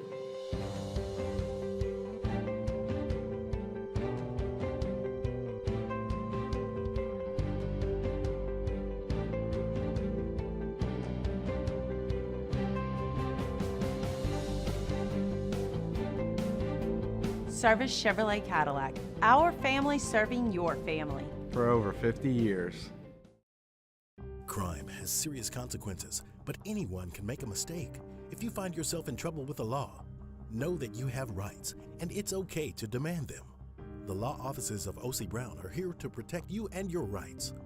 Felony or misdemeanor, DUI or drug charge. No matter what crime you're accused of, you still have rights. Let the law offices of O.C. Brown uphold them. Call 225-343-1111. Your law firm for a lifetime. These are the luckiest ice cubes in the world. They could have been a thankless bed for an all-you-can-eat salad bar. But instead, they've been called upon to cradle and cool a crisp, Refreshing Dos Equis. Looks like the lucky just got luckier. Dos Equis. Gulf Coast Office Products is a nationally recognized Savin office equipment dealer based right here in Louisiana. Over 100 employees strong, Gulf Coast has the boots on the ground to support. You know, I was wondering, if you could keep on, because the force, it's got a lot of power, and it makes me feel like Welcome back to the best morning sports show around. Sorta. It's Off the Bench with Hester and T-Bob. Welcome back in. Thursday edition of Off the Bench. Taylor Sharp here with you, filling in for Jacob Hester and T-Bob Hebert. Right now, we're going to go to the phone lines. Grant Sasher, Crescent City Sports, hopping on with us. Grant, how are you this morning? I'm doing pretty good, Taylor. I just listened to that last segment. I kind of disagree with you on Cam Ward just because if you look at that Miami defense, I mean, if they actually had an average defense, they would have gotten the playoff. And yep, also, 100%. The bowl game against Iowa State, that 190 yards and 3 touchdowns came in the first half. He did not play in the second half. So he's a dog, but the rest of the quarterback class, besides Shedeur Sanders, but I agree with you there. All right, let's dive into it. I mean, we'll start with the quarterback that is currently on the New Orleans Saints roster, but for how long, nobody really knows. What was your thoughts on the Derek Carr shoulder injury news? Yeah, man. Speaking of quarterbacks, it could be a quarterback-heavy, segment, but yeah, just this whole Derek Carr thing is very, very fishy. Like, when he restructured his contract, now we do know now that it was without his permission. But then also just the whole shoulder injury is kind of weird, right? Like, we all thought he was healthy. There was a photo of him with his family in Paris, France. That it looked like he was fine, and all of a sudden, he has a shoulder injury, and stuff like that. Of course, we now know that he has some beef with the Saints organization. At this point, with Derek Carr, like, it just seems like it's not going to work out. You have to find a way to get rid of him, whether it's by trade or cutting him. It's just a really bad situation overall, and really they shouldn't have never restructured him, right? Once they restructured him, then they owe him even more money. If they just kept the contract the way it is, that would actually save them a decent bit of money. Not a whole lot, but just enough where it doesn't financially cap it. Okay, well, let's go with the future of the quarterback room in New Orleans. If they move on from Derek Carr, which I agree with you on that, where do they go at quarterback? The thing is, if Shedeur Sanders is still available at number 9, I would take it, right? The reason why I say that is because let's say Derek Carr is out for the year. The Saints are probably going to bring in a better quarterback regardless. So, if you do drop a guy like Shedeur Sanders, the goal is not to play him right away. We've seen that happen with the Colts and Anthony Richardson. And although Shedeur Sanders is a little bit more experienced than Anthony Richardson, we all saw what happens when you play quarterback right away. I think with a guy like Kellen Moore, he's great with working with young quarterbacks throughout his entire career. That's really what he's worked with, is really young quarterbacks. I think Shedeur Sanders would benefit a whole lot learning under Kellen Moore and also sitting out a year, right? We've seen that with Patrick Mahomes. He sat out a whole year.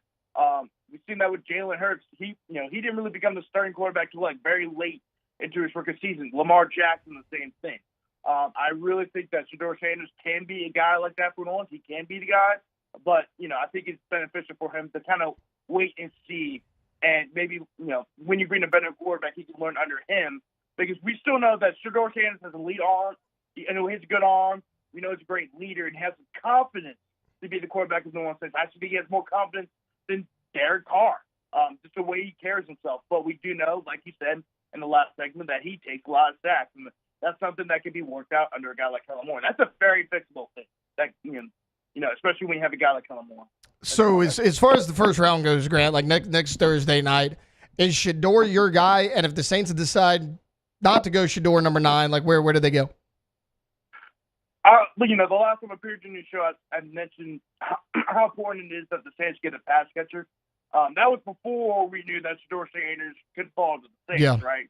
So I think, a guy like Teddy McMillan, and who I know is also apparently might be slipping as well. So there's a great possibility you can get him. You need another big body wide receiver, and he's that. But then also a guy like Tyler Warren, right? He could play anywhere he's a tight end, but he can play anywhere on the field, even as wildcat quarterback, right? Because, he could kind of be your Taysom Hill boy in a sense, because in case, Dick Nate, I'm not sure what the Saints are, what the Saints situation with Taysom Hill is right now, but he could fill that role. I think both those guys could come in the Saints and play right away and be impactful players. But I just think that let's say they don't draft a pass catcher. I think it's going to be I think they're going to draft an offensive player in the first round because it is Kellen Moore's first year, and I think he wants one of his offensive guys to be drafted in the first round. Yeah, and most people want offense in this draft. And it makes sense if you go look at the Saints free agents and offseason signings. They leaned it towards the defense. It would make sense they went offense in this draft. As far as the defense goes, like maybe what's the biggest hole on that side of the ball you want the Saints to go after? Definitely the secondary defense. I think that both those areas are going to need players. At safety, of course, you have to. I think both those positions can be drafted later around, maybe like the mid to late rounds. And of course, Andrew Makuba from Texas. We know that the Saints are heavily invested in him. Of course, Terry Joseph was his position coach back at Texas, and he had 69 tackles, 4 tackles for loss, and led the SC in interceptions for 5. He also has a great player in pass coverage, 89.7 coverage grade according to CFF, and also had a 12.1. Also allowed passes to only have a 12.1 passer rating when he was targeted. So he's an excellent safety. But you also, if you want to look at the defensive line, I think they're going to look towards one of the edge positions just because Cam Jordan's getting older, and you could probably Brandon Staley wants somebody that kind of fits his defense. A couple of guys that can fit that will be David Walker. He's a little undersized, but he's not only a good run stopper, which you definitely need with the Saints' run defense last season, but he's also an elite pass rusher. Although I think he'll be more of a situational pass rusher when it comes to the NFL. He had 12 sacks last year for Central Arkansas, and he had an average pass rush grade, a PFF pass rush grade of 92. All 3 years he was in college, he had an over 90 pass rush grade. Ashton Gillott is more from Louisville, more of a run stopper, and I think he would definitely be an impactful player. Come when he gets drafted by the Saints, because I think he fits Brandon Staley's defense in the 3-4, and then also Antoine Powell-Ryland. He's going to be a late round pick from what I've been seeing. He was an All-American last season for Virginia Tech. He's ranked 3rd in the FBS with 16 sacks and 6th with 19 tackles for loss, and he had 5 games over the last 2 seasons where he had 2 or more sacks. He's an elite pass rusher. I think that could be a big pickup for the Saints if they do draft in the late round, because in the late round it's just a bunch of chaos. You don't know what's going to happen. Maybe not necessarily a specific position here, Grant, but like late round, I know you just mentioned like a lot of pass rushers, a lot of secondary guys there, but like is there a late round target regardless of position and you're like, hey, if that guy's there, I want the Saints to jump on him? Yeah, of course, I mentioned Andrew Makuba. That would be a great pickup. He's going to be kind of a mid around, like maybe a 3, 4, 5 type of guy. I think that would be an excellent pickup. I also mentioned David Walker. Although he might not be a starter right away, he could definitely be in the rotation and create he could already have a huge impact when it comes to the Saints. I also really like Damian Martinez, the running back from he was at Oregon State. He went to Miami last year. He was Cam Ward's teammate. The last 2 seasons for over 1,000 yards. He could be more of a 3-down back. He started his time last season. He had an average 4.46 yards after contact per attempt, and that was 3rd among NFL draft running backs. He also had a 94.3 PFF rushing grade, which was 3rd behind Ashton Johnson and Cam Scatterbo. So he's definitely somebody that the Saints can pick up maybe in the mid to late rounds. Probably a 4th, 5th round pick. But I think that's somebody that can come in and be an impactful player right away because, like I said, he is a 3-down back. You need somebody in the rotation that can go along with Alvin Kamara, because Alvin Kamara will be 30 just before the season starts. Grant, step away from the NFL draft here real quick. Jalen Ramsey announced he wanted a trade from Miami. A lot of people thought the Saints should jump on that. What are your thoughts on possibly that pairing? We do. What I do know is that Jalen Ramsey and Brandon Staley are close, right? We do know that Brandon Staley was Jalen Ramsey's defensive coordinator when Brandon Staley was with the Rams before he took the head coaching job at the Chargers, and he had a lot of success there. And so, I think that also Jalen Ramsey can fit what Brandon Staley wants to do. We've already seen that work when they were both with the Rams. And also I do know that Jalen Ramsey tweeted out. I saw a tweet when Brandon Staley got hired. He was all for it. He was all for the hiring. He actually tweeted out, "My guy." So the Saints could probably put a trade in for him. However, they would take on about $21.1 million in new salary. They have about $28 million in cap space, which is good enough to absorb Ramsey's salary. But the issue is what's the long-term deal here, right? I think that's kind of the issue.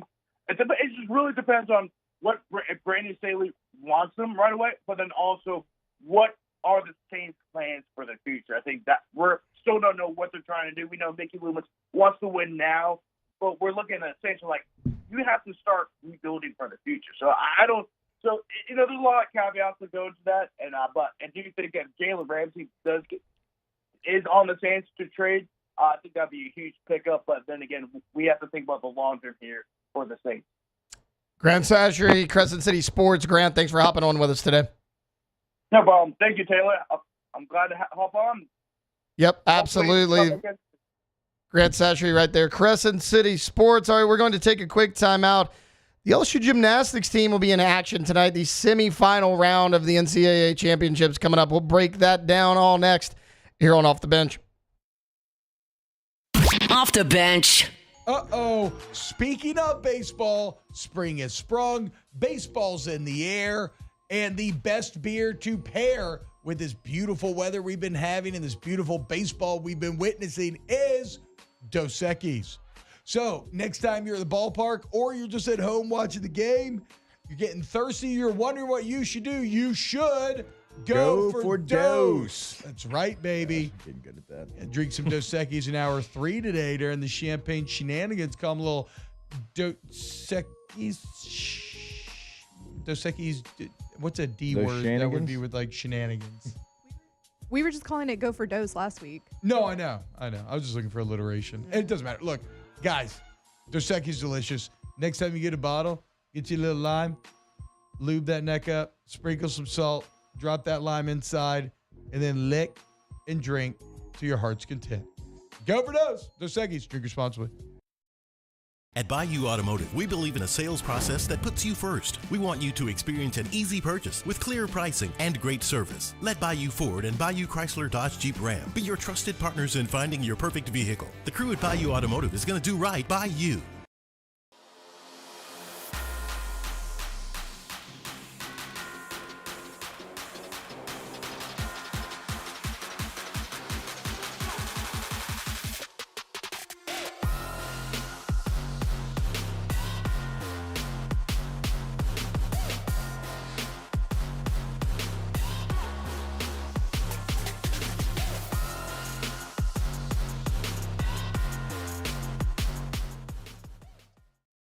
ED, low T, or simply seeking to optimize your health and performance? Goodwood Men's Sexual Wellness offers a range of discreet services to address your specific needs. We empower men to reclaim their health and confidence. Visit yourgoodwood.com. There it is, the extra mile, on the border of expected and extraordinary, for those willing to go further, like vans customized for work or play, with safety and tech to keep you connected. Supported by a 5-star sales, service, and finance team. And backed by the 1-star you know. So go the extra mile. It's never crowded because so few have what it takes to go there. Mercedes-Benz Vans.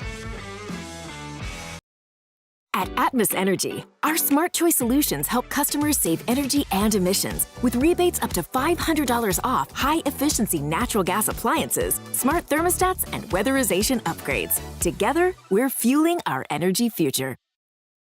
Crime has serious consequences, but anyone can make a mistake. If you find yourself in trouble with the law, know that you have rights, and it's okay to demand them. The law offices of O.C. Brown are here to protect you and your rights. felony or misdemeanor, DUI or drug charge. No matter what crime you're accused of, you still have rights. Let the law offices of O.C. Brown uphold them. Call 225-343-1111. Your law firm for a lifetime. Family owned and community driven. Service Chevrolet Cadillac, a legacy you can trust since 1972.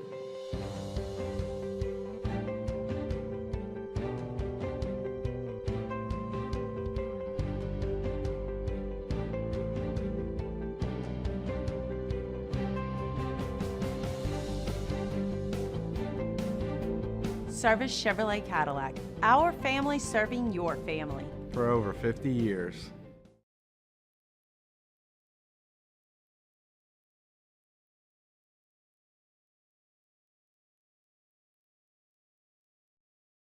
GEAUXTommies.com. Go Tommies.com. You want Hardy Plank or Vinyl Siding, wood or vinyl windows, any type of door, you want Tommy's. And if you go to the website, you can start to explore a lot of the advantages that the products offer. And it's not just aesthetics, it's functional as well, right? It makes your home more energy efficient. It helps you save on bills. So why not invest in your greatest asset, right? What do we do? Everything we do in life is to what? Right? To have a roof over our heads, a place to live, right? Maximize that place with Tommy's Windows, Doors, and Siding, winners of the Angie Super Service Award every year they've been in existence. Go to GoTommies.com. Go there today to Windows, Doors, and Siding. Obviously, you can check out what they can do, but also past work they've done for other clients, and always know they can customize your job to what you're looking for. And you can find all that information at GoTommies.com. Welcome back to more sports talk with some other stuff mixed in. Off the Bench with Hester and T-Bob. Welcome back in. Final segment, hour number 2, Thursday edition of Off the Bench. A little bit show update. We weren't sure if we were going to get this done. LSU baseball coach Jay Johnson will join us at 9 a.m. So we will have Coach Johnson at 9 a.m. Then we'll do our Munchie segment at 9:15. Then we'll be a little lighter hearted to close out the show. Want to mention this real quick. Only have a few minutes, but the stage is set for the Nationals as far as the 2025 NCAA Gymnastics Championship goes. Thursday night, there will be 2 semifinal showdowns. That'll eliminate the field from 8 to 4. The first group, pretty heavy SEC. It's going to be Oklahoma, Florida, Missouri, and Alabama, so all 4 SEC schools. However, in that second group, your LSU Tigers, actually the only SEC team in that group. So it's going to be the Tigers along with Utah, who they saw in that Final Four just a year ago. Number 6, UCLA, and then the Michigan State Spartans. All of those teams are battling for a Final Four spot. Look, Utah, obviously we see them here a lot. The Tigers just saw them there last year along with Florida in that national final. I like the Tigers' chances this year. It's weird to say, like, maybe top to bottom talent-wise, this LSU gymnastics team might actually be better than they were a year ago, if you can believe that. I mean, look, you have Haley Bryant, you have Aaliyah Finnegan. They were instrumental to your team a year ago, but freshman Kaylin Chio, I mean, she has been phenomenal. It seems like every single week we have seen, National Freshman of the Week, Gymnast of the Week, yada, yada, yada. It's Kaylin Chio. Like, as weird as it is to say, like, as dominant and as great as Haley Bryant has been in her college career here in Baton Rouge, like, she might not even be the best gymnast on the team this year. That might be Kaylin Chio. I think that this team, top to bottom, there's not a ton of weaknesses. You have seen how many times this team has put up a 198 this year. I mean, it seems like they are setting record after record every single week. It's going to be tough. The good news is, like, you're facing Utah. The top 2 teams from that bracket are going to come out. So I think LSU and Utah out of the top. And then in that second group, I mentioned SEC heavy. You have Oklahoma, number 1. Then you have Florida, Missouri, Alabama. I hate to go chalk here and pick the exact same 4 as last year, but these teams have been so dominant. I think it's going to be LSU and Utah out of one group, and then Oklahoma, Florida out of the other. I think we're gonna run this entire Final Four back that we saw a year ago, and I like the Tigers to get this done. Cassie, I know you follow LSU gymnastics, probably closer than anybody in this building. You like the Tigers? Oh, I do. I agree with you. I think that they're definitely better than they were last year. Kaylin Chio has been like a very, very great addition to it. They've been like comparing Kaylin Chio to Haley Bryant like her freshman year, and like her scores are higher than Haley Bryant's were her freshman year. Yeah, I mean, like any freshman record that could be set, like Caitlin Chio has done that this year, and it's like it's not a one-off. It's not, oh, she was excellent in this meet, or oh, she had an off meet. Like it's meet after meet after meet. Caitlin Chio has been dominant on every single thing. I mean, she is one of those pure all-around gymnasts that people like to talk about. So good luck to the Tigers. They will be in the semifinal group tonight.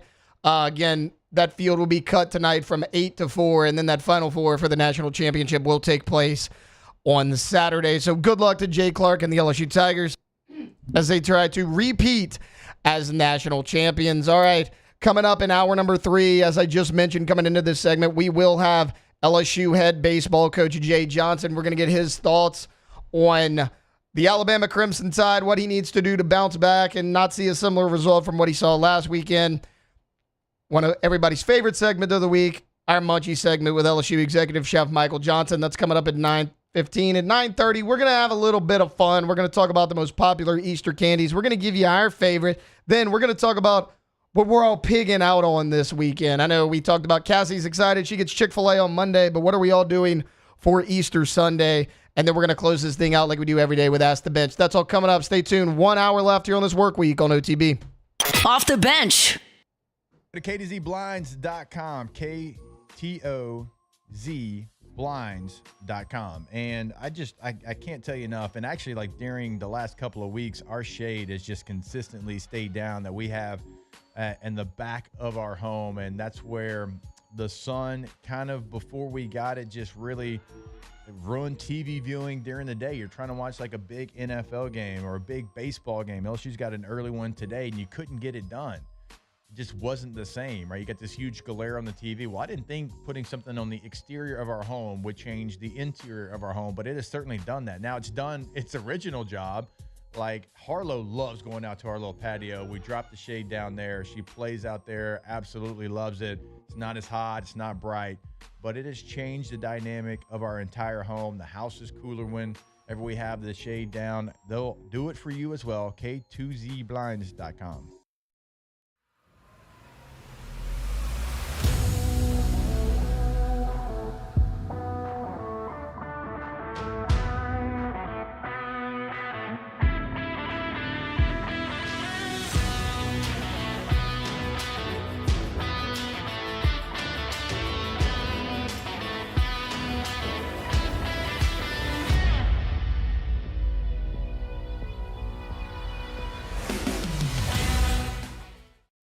Men, age is just a number.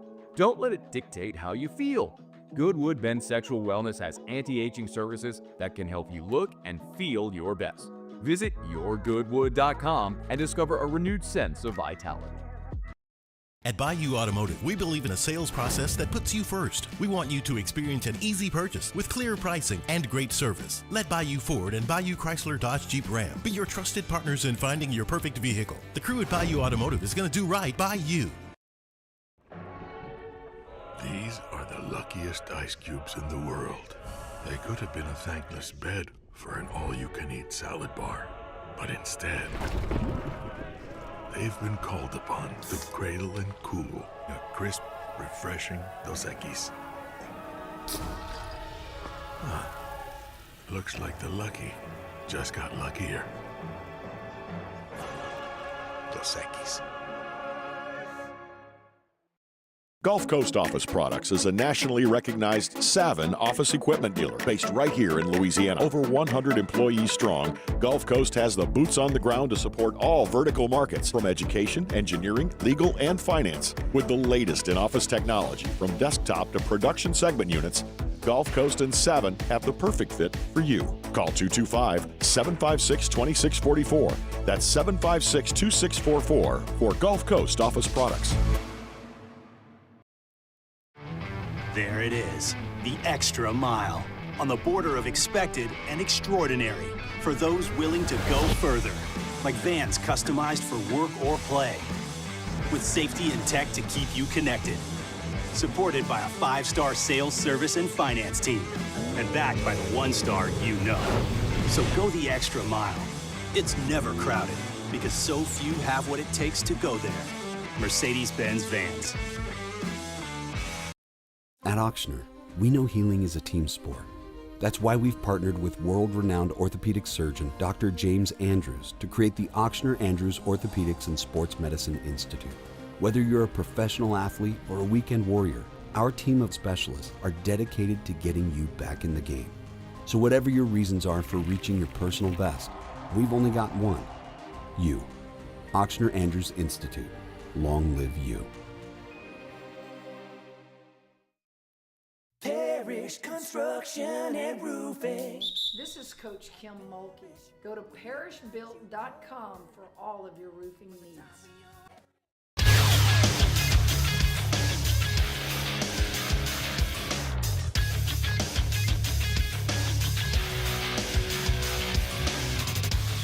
Good morning, Baton Rouge. It is Thursday, 9 a.m., 68 degrees outside, partly cloudy. And hour number 3 of OTB, we're going to have on LSU baseball coach Jay Johnson, Chef Michael Johnson later in the hour, and our favorite Easter candies, conspiracies. Stay tuned for that. Hour number 3 of OTB starts now. Let's go, baby, let's go! All-Star Toyota presents Off the Bench with Jacob Hester and T-Bob Hebert. Yeah! Off the Bench with Jacob Hester and T-Bob Hebert. Hey, they said I gotta come off the bench. Now, here's Jacob Hester and T-Bob Hebert.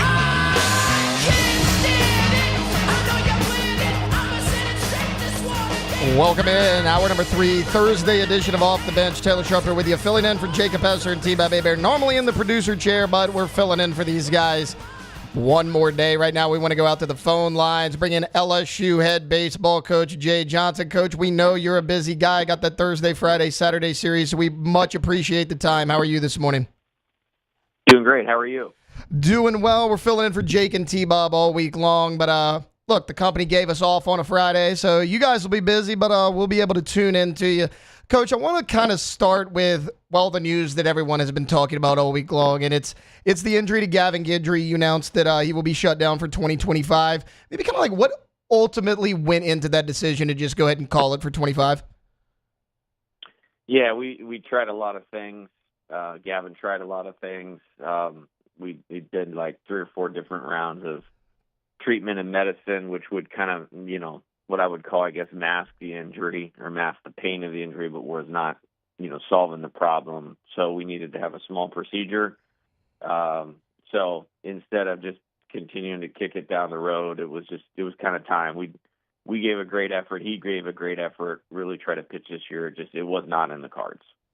Yeah, I mean, it's unfortunate, but again, Coach, like, I get it. The weekend series last week didn't go how you guys wanted it to, but bright spot was actually your bullpen. I mean, you threw 8 bullpen arms, gave up a total of 2 runs. I mean, what have you made from that out of that bullpen performance here in the recent weeks? Yeah, I mean, I think we have one of the best pitching staffs in the country, and you can back that up statistically. And, they've held their own very well in SEC play, including against a good Auburn team. It's tough to take a good arm off your team like Gavin, but, I mean, we haven't had him for 38 games and, to win 32 of those. And I think the exciting part of it is the emergence that has been created by, several guys that threw last weekend and through Tuesday, Maverick Rizzi, Cooper Williams, Jacob Myers, Connor Ware, Connor Bench, all those guys threw well last weekend and they threw well Tuesday. And, you add those guys to Zach Cowan, Case and Evans, and it's makings of a really good staff. And proud of those guys and just want them to keep going. Coach, sticking with your pitching staff, look, obviously it's the SEC. You're bringing in another top 25 opponent to the box this weekend in Alabama. But as far as Cade Anderson goes, dominant against Oklahoma. We know about the complete game shutout. Last week, maybe not quite his best stuff, but what do you expect from Cade this tonight? Yeah, he's an ace, and he's had a great season, and given us a chance in every game that he's pitched. Actually, last Friday was our first loss on a Friday of the entire season, and that's direct correlation to Cade and his performance, and excited to get him back out on the mound tonight. Coach, as far as your batting goes, on you played a really good McNeese team that, like, I don't think people realize how good of a team that was. They were top 30 RPI. They were, like, in their best start in school history through 32 games. And you guys performed really well coming off that series loss against Auburn. But, we saw a few changes in the lineup. I mean, Daniel Dickinson had moved up to that leadoff spot. Like, is that somewhere where maybe he could stick, or was that just an experimental thing for the midweek? Well, he could. It wasn't really experimental. It was more like McNeese in their Wednesday or Tuesday game has been throwing like a new pitcher every inning. And so I just wanted to set it up so we could match up best. We could set up where the pinch hitting spots would need to be, but not have to do that too early in the game. And so there was a little bit of that. And, when you get good players, it's not so much about the order that you hit them in, but how they execute their plan. And up and down the lineup, we executed really well, and we're back in a really good character on Tuesday, and excited to see them do that tonight as well. Speaking of good hitters, Coach, Ethan Fry's a guy that's been on this team for multiple years now, but I mean, he is just on a tear here lately offensively. What have you made out of him recently? Yeah, he's a really good player. I think you talk about 2023 when he's a freshman. He was coming into, one of the best offenses in probably college baseball history. And so there wasn't a lot of at-bats. Last year, he was kind of platooning or in and out of the order, I guess is what I would say. And right about the time I was about to turn him loose and play him every day, he got hurt. Yeah, and then he kind of chiefed it out and, competed with a shoulder he ultimately had to have surgery on. And then this year, it kind of feels like it's his time. And, again, good offense. So we platooning a little bit early, but he's taking really good at-bats.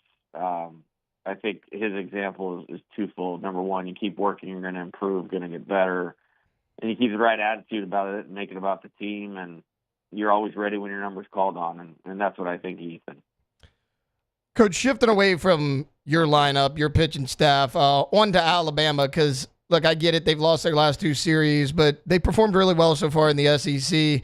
You look at their top three batters, Cade Snell, Justin LeBron, who we all know about, and then Richie Bonilano. Like, all three of those guys are batting over 330. What kind of challenges are they going to present to your pitching staff? Yeah, really good challenges. Leadoff guys, a tough out, good competitor, can run, handles the bat well. Justin LeBron is one of the best players in the country right now. I think he has like 15 homers and is a real shortstop. Like you're going to see him play that position in the major leagues. So, one of the better individual players / opponents will play this year. That's how good a player he is. And then Snell's a veteran hitter, that's had a lot of SEC at bats, and they make those guys go, and they do a good job with their offense, and it'll be another big test, and that's just the way that it is. I mean, the only way I can explain it is, a 30-game season in the SEC, you're playing 10 super regionals, and there's another super regional at the box this weekend. Coach, as far as the Alabama staff goes, like going against your lineup, again, it's the SEC, it's never easy, but what do you want to see from your bats? Because like you mentioned, like your pitching staff was good overall. The bats maybe not where you wanted them against Auburn. Like how do you change that this weekend? Well, again, like for 34 games, we've probably been one of the 2 or 3 best offensive teams in the country. And again, you're on the road in a super regional type caliber team like that. That is going to happen as much as Jay Johnson doesn't want it to happen. We went back to work this week. We had a good day on Monday, kind of crystallizing, part of our hitting plan, both mentally, visually, physically, and then did the same thing Tuesday prior to the game. And Tuesday was good and good day yesterday. And just want to play in character. And it doesn't mean we're going to score 2 in every inning, when you're playing these caliber of teams, but we have good players that are really committed to playing the game the right way. And over time, I trust that to win out. We need to be a little more in character as far as getting our pitch to hit, having good plate discipline, being on time, moving the ball with runners on base, and then sticking with it. When you hit some balls hard and it doesn't go your way, you just got to stay with it. And just looking for that mental toughness that these guys have exhibited through most of this season. Coach Jay Johnson joining us right now, LSU head baseball coach. Coach, I know you're a busy man, so I'm not going to keep you long. Just one more for you. Like last week, you went against Sam Dutton on Friday night. He's a guy that used to be on your staff, and Brady Neal on the roster for Alabama. Like, regardless of position or how much this guy is going to play in the game, like, what's it like going up against a former player? You know, it's honestly just kind of got normalized. It's the place we're in college baseball, at least now. I mean, Aiden Moffitt was at Texas. Micah Bucknam was at Dallas Baptist. Those guys didn't play, in the series, but it just kind of feels like the way it is. And, we had a few more players leave after last year, so it's a little more prevalent this year probably than it's ever going to be. But don't really look at it any differently. Those guys played on our team. Certainly respect them. They were part of a national championship team, and so it's really just you prepare just like you would for any other player. Coach Jay Johnson, LSU baseball coach. Coach, thanks for hopping on with us, and best of luck to you this weekend. All right. Thank you. Have a good day. Absolutely. That was LSU baseball coach Jay Johnson. All right, we're going to take a quick timeout. When we get back, Chef Michael Johnson, everyone's favorite segment of the week. I know I'm about to get a lot more hungry. It's Munchies. That's coming up next here on the other side on Off the Bench. Off the Bench.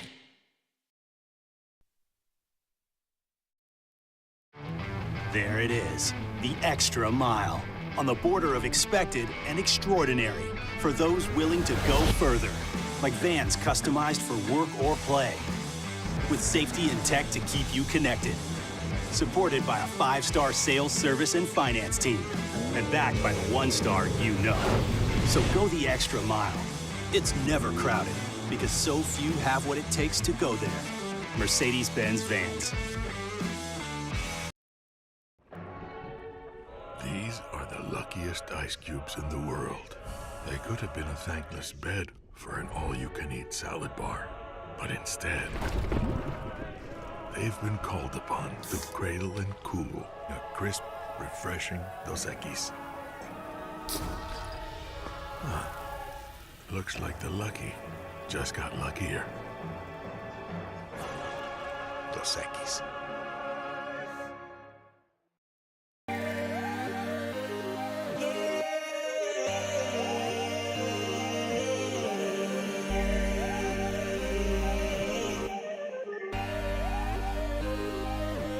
You gotta believe in a dream. Believe. You gotta believe in a dream. Believe. You gotta believe. My whole team on wild. ED, low T, or simply seeking to optimize your health and performance? Goodwood Men's Sexual Wellness offers a range of discreet services to address your specific needs. We empower men to reclaim their health and confidence. Visit yourgoodwood.com. Crime has serious consequences, but anyone can make a mistake. If you find yourself in trouble with the law, know that you have rights, and it's okay to demand them. The law offices of O.C. Brown are here to protect you and your rights. Felony or misdemeanor, DUI or drug charge. No matter what crime you're accused of, you still have rights. Let the law offices of O.C. Brown uphold them. Call 225-343-1111. Your law firm for a lifetime. Gulf Coast Office Products is a nationally recognized Savin office equipment dealer based right here in Louisiana. Over 100 employees strong, Gulf Coast has the boots on the ground to support all vertical markets, from education, engineering, legal, and finance. With the latest in office technology, from desktop to production segment units, Gulf Coast and Savin have the perfect fit for you. Call 225-756-2644. That's 756-2644 for Gulf Coast Office Products.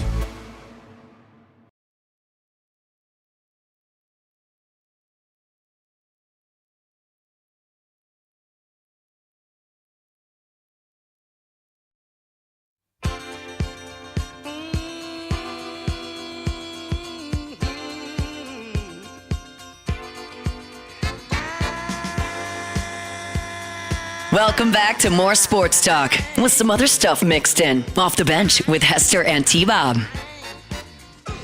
Welcome back in. Thursday edition of Off the Bench. Taylor Sharp sitting in the host chair for Jacob Hester and T-Bob Hebert. They will be back next week. And we are off tomorrow for Good Friday, but we do it every Thursday at 9:15. It's time for our Munchies segment with LSU Executive Chef Michael Johnson. Get ready to tantalize your taste buds and leave this segment hungry. This is Munchies with Executive Chef Michael Johnson. Let's eat. Coach Johnson, how are you this morning? I'm good. Yeah, how are y'all? We're doing well. Look, it's a unique version of Munchies with the holiday weekend coming up, so we'll dive right into it. Hashtag Munchies. Easter food plans for Chef. What you got? Actually, my kids are at the beach with their mama this weekend. Okay. So I'm probably going to be, grilling steaks or something simple for myself. And, you're going to judge me because of this, but my dog eats really well. Like if it's just him and me, he eats pretty good. So, yeah. A chef's dog eating well. I'm shocked. Look, as far as, I mentioned Easter food plans. Like, at Thanksgiving, at Christmas, we have the traditional turkey, dressing, sweet potato, all this. Like, what do you consider, like, traditional Easter food? Is there any? I don't know. I think at my grandma's house, I remember eating ham a lot, but I could see where rabbit would be. It would be something, to put on the Easter list. But I don't know. Maybe that's sacrilegious. I don't know. As far as Easter goes, crawfish boils are a big thing. Okay, well, first off, how do I pace myself, Chef? I personally will be at 2 crawfish boils this Sunday. We're gonna have a noon and a 4 o'clock. Like, is there a game plan that I need to follow? What do I do? Oh man, I would not eat too much for breakfast. You gotta get everything out of that. Man, I'm kind of jealous. Stacking up Easter crawfish bowls is pretty impressive. It came together last minute. I found out about this last night. So you psychologically you got to go into this. Like if the boil at the first one, is wonderful, do you risk not eating enough of those to go to a second one and they're not as good? You know what I mean? And if you go to the first one, I don't know, man.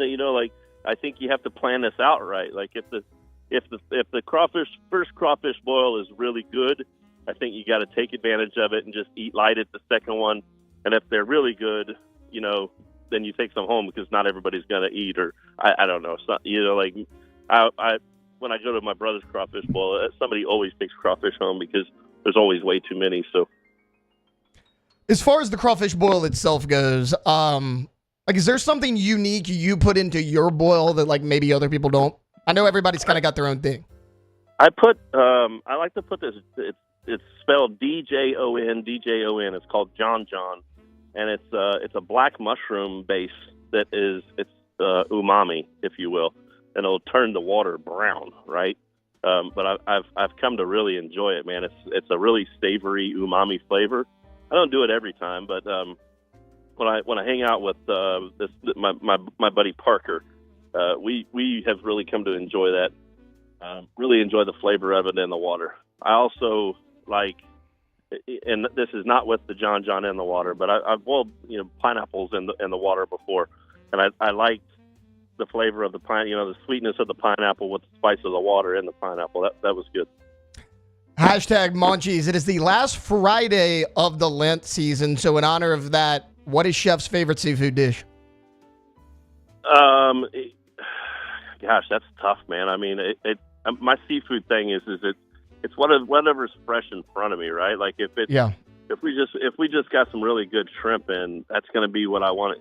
Like I really love to go, like fishing myself and catch fish, and that would be the dish. Like I like catching fish, eating it super fresh, whether it's and my favorite seafood, like freshwater is going to be sac-a-lait. I like speckled trout, and then offshore, I eat redfish, but I prefer speckled trout fresh. And then if I go offshore, it's we fish for snapper most of the time. So fresh. There's something really special about fresh snapper, fresh grouper. So it just it kind of depends on what I have in front of me. Now, if you lay all of those in front of me and make me make a decision, my God, that's going to be tough, because I don't know. Sac-a-lait is just something that I really love. I like fishing for them. I like catching them. I like stacking them up and cleaning them. So I could see myself eating sac-a-lait on Friday. All right, well, obviously, Chef, in the chat, the Easter and crawfish questions are rolling in, so we'll just kind of stick with that. Hashtag munchies. Yep. Do you have a preferred, seasoning boil brand? Either Louisiana or I use Louisiana, to be honest with you. And I don't like the liquid. For no real reason. I like to use the black bold Zatarain's sometimes, but like fresh lemons, squeezing fresh lemons in, a little extra salt, and I use kosher salt. I use kosher salt instead of iodized salt. Boiling crawfish is such a volatile subject because everybody has their own methodology and it's the right way, right? So, I like. What's up, brother? How are you? Sorry. Oh, all good. So spice wise, I like that Zatarain's black, the black container that's got extra spice and bold in it, and I'll add my own salt. Hashtag munchies. What's a good alternative to skirt steak if you can't seem to find it in stores? Flank steak is going to work pretty well. And even still, you can use tri-tip and slice it so it's kind of nice and tender and pulls apart. Now, if you're using tri-tip, you need to understand it. And on any of those, skirt, flank, or tri-tip, because of the amount of connective tissue that's in them, you want to cut the meat on a bias. And because if you cut it straight up and down, you're multiplying the amount of connective tissue. And when you cut it on a bias, you're dividing the amount of connective tissue by up to a third. And so it's, texturally, the meat is a lot more tender. Also, when you're slicing a tri-tip, there's actually 3 muscle groups that come into connection there. So you're wanting to make sure that you're slicing on a bias across the grain, not with the grain, because anytime you cut with the grain, it's going to turn out tough, especially with that texture of meat. Hashtag munchies. What is the best kind of roast to do in a crock pot? Oh man, that's I'm a chuck guy. Yeah. I think I'm just the chuck guy. I like the texture of it. Plus, if you pick up the whole chuck, you can cut the eye of the chuck out and assuming they're leaving it in there and use that for a steak at a different point. Somebody in the chat asked, my wife bought ground turkey meat. What is a good dish you could use with this? We blend ground turkey with ground pork and do like breakfast stuff, like breakfast tacos. We put ground turkey we use ground turkey to cut into ground beef a lot. We even use ground turkey to cut into like a meatloaf or something like that. It's really great to mix in with something. Not everybody loves the flavor of ground turkey, so putting ground beef into it adds a more familiar, comfortable flavor to it. So you just mix them together is what you're saying? Yeah, right, yeah. Hashtag munchies. I got some fresh chorizo sausage. What should I do with it? Oh, I love it, man. I love chorizo. I like to put chorizo into like a queso dish with salsa and cilantro. Off the top of my, I like street tacos with chorizo in them, or you can even melt chorizo into like mac and cheese, and it's delicious. Hashtag munchies. Sticking with the Easter theme, why do we do deviled eggs on Easter Sunday? Because our grandmas did it. It's the right thing to do. I think that's it. I go Cool Hand Luke on Easter Sunday, and I'll eat 50 hard-boiled eggs, man. That's just one of those things that I love. So how do you do your deviled eggs? I mean, everybody does it a little bit different. Like my mother does it different than my wife. My wife does it different than my sister. Like, what is your technique on that? So I like to take candied jalapenos and chop them into the relish, and it makes it spicier. And make sure I use like a Plockman's yellow mustard. Some people like Creole mustard, but when it comes down to doing hard-boiled eggs, I like to use yellow mustard. I kind of like the spice behind it. I like the spice behind the candied jalapenos, and the candy and the jalapenos sweetens it up a little bit. So, mix that in with your egg yolks and mayonnaise and a little bit of mustard and the relish, of course. I like bread and butter relish too. I like that sweetness of it. Hashtag munchies. What is your favorite Easter candy? That's a good one, man. I don't know. It used to be Cadbury's, but I think I've graduated beyond that, man. I don't know. Sometimes I'm just into the marshmallow bunnies, man. You know, Okay, like so you but can- are you a Peeps fan? Yeah, absolutely. Yeah, for sure. Okay, am I alone on this? I think the yellow Peeps taste better than the pink ones. Probably so, man. I mean, you kind of get it. Maybe it's just that thing where you put something, you know, like if it's yellow, it tastes lemony. You know, like I'm not sure, but I do like the yellow ones. Yeah. All right, hashtag Munchies. This one comes from me, Chef. I kind of consider myself a grilled cheese connoisseur, mainly because, well, it's the only thing I can cook without having the smoke alarm go off. What is your go-to cheeses like to use on the grilled cheese? Oh man, that's like I like Gouda, I like Gruyere. I mean, there's probably a dozen of them that I really like, but Gouda and Gruyere are two that I really love. Munster is another one. I really like Munster. If it's soft in the pack, cheddar really is not good for grilled cheese sandwiches. Even American cheese, like that soft and gooey, the way that now it's arguable whether American cheese is actually cheese, but yeah, I like that kind of soft, smoky Gouda and Gruyere and Munster a lot. All right, I'm gonna have to try it. I've been on the cheddar provolone kick, so we're gonna have to look. I'm gonna have to fancy it up a little bit. Yeah, I do like provolone now. I'll eat provolone. Cheddar just gets a little too greasy for me. It does. But look, when you're where I'm from, Chef, in the small town, like the greasier the better, But I'm gonna have to fancy it up a little bit. Somebody in the chat asked, of all like the dishes you've seen from any famous chefs, which one do you most want to try? I don't. That's a tough question because I've experienced a lot of those. I think like Jacques Pepin is. He's a traditional French chef, and he has an execution that I really appreciate. He may not be the best chef in the world, but my gosh, he has extremely clean French techniques, and I love the way he approaches things. And I think that probably anything that he prepares, I'm going to fall in love with. So Jacques Pepin is my guy. Hashtag Munchies, most overrated type of pizza. Meat lovers. I think I just think there's, so many. We used to do a fig and prosciutto sandwich, and we would cover it with arugula. And I like pizza like that. I like it with new fresh toppings on it. Not, like throwing tons of meat on it and cheese on it. I don't think that's the way a pizza's supposed to be. I think pizza's not super fatty, but super refreshing. If I eat pizza and I feel like I need to take a nap, I don't like that feeling. And I like to see the sauce through the cheese. So everybody likes to pile so much cheese on it that it coats the palate and you can't taste the sauce. I like the sauce of pizza, and I like fresh ingredients on pizza. All right, last one for you here, Chef. Do you have a go-to chicken salad recipe?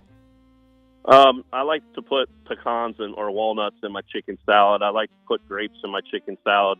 Not necessarily sweeten the sauce up, but I do like the texture of grapes in the salad, or even pine nuts in the chicken salad. And super chunky, not like whipped to where it's like grainy. And I like big chunks, and you fold the chicken and the mayonnaise or aioli or whatever you're using as your base together, instead of like plowing it through a mixer and tearing the chicken apart to where it looks like hair or something of that nature.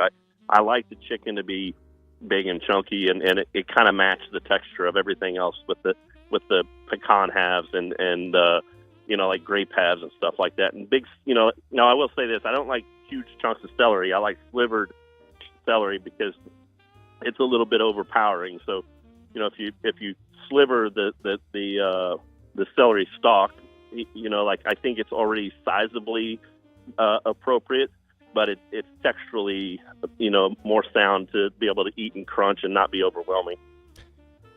All right, Chef, we'll let you go. I know you're a busy guy. Look, have a great Easter weekend with just you and your dog. Don't overfeed the dog, okay? Feed it well, don't overfeed it, but have a great weekend. We're going to take a nap together. Absolutely. Have a good one, Chef. Thanks for hopping on.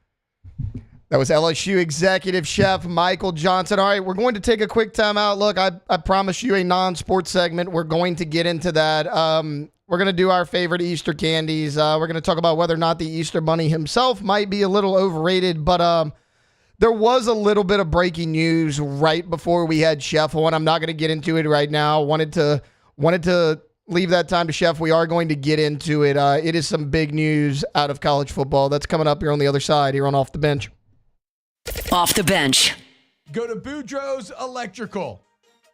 Boudreaux'sElectrical.com. You want a Generac home generator? Why don't you go to the place that's been family owned and operated since 1982? More power, more protection, better service. Every customer treated like a VIP. Keep the lights on during this storm season. Great financing options available to make it very affordable until you have that peace of mind. Is it worth $159 a month? Because that's what we talking about, man. Go to Boudreaux'sElectrical.com. Boudreaux'sElectrical.com. Yeah, when you go to the website, you can get a free quote right there, top right corner of the website. Also, you can pick up the phone, give them a call. Let them know what you're looking for. They're going to come out to your home and make sure that they get it done on the North Shore. That number is 985-397-1562. In the greater Baton Rouge area, 225-300-9389. Always online at Boudreaux'sElectrical.com. More power, more protection. You work hard every day to pursue a life you love. You put in the time, and it shows. You're forging ahead, chasing a dream, creating something better for the ones you love. You're building your own life, so why not build your own tractor? With John Deere tractors and attachments for almost any need, the Sunshine team can help you do just that. Check out our current promotions and learn more about what it means to be powered by Sunshine at sunequip.com. BRAC teamed up to reimagine your parks, and you imagined big. With your help, we went to work, creating 12 beautiful community parks across the parish. A family-sized water park, miles and miles of trails, and parks just for your dogs. There are more places to splash, to explore, to run wild, and even soar. You imagined, we delivered. Gold. BRAC, your #1 park system in the nation. The Windsor Senior Living Community in Mandeville, Louisiana is a beautiful, vibrant apartment community geared towards seniors. They are nestled right in the heart of Mandeville, where seniors live a more carefree lifestyle in spacious apartments with the peace of mind that comes from having a little extra help. Call the Windsor at 985-624-8040 to schedule a lunch and tour. Come see how the Windsor can be your passport to peace of mind. Men, age is just a number. Don't let it dictate how you feel. Goodwood Men's Sexual Wellness has anti-aging services that can help you look and feel your best.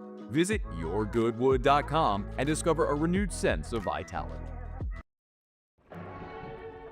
These are the luckiest ice cubes in the world. They could have been a thankless bed for an all-you-can-eat salad bar. But instead, they've been called upon to cradle and cool a crisp, refreshing Dos Equis. Looks like the lucky just got luckier. Dos Equis. At Auctioner, we know healing is a team sport. That's why we've partnered with world-renowned orthopedic surgeon Dr. James Andrews to create the Auctioner Andrews Orthopedics and Sports Medicine Institute. Whether you're a professional athlete or a weekend warrior, our team of specialists are dedicated to getting you back in the game. So whatever your reasons are for reaching your personal best, we've only got one. You. Auctioner Andrews Institute. Long live you.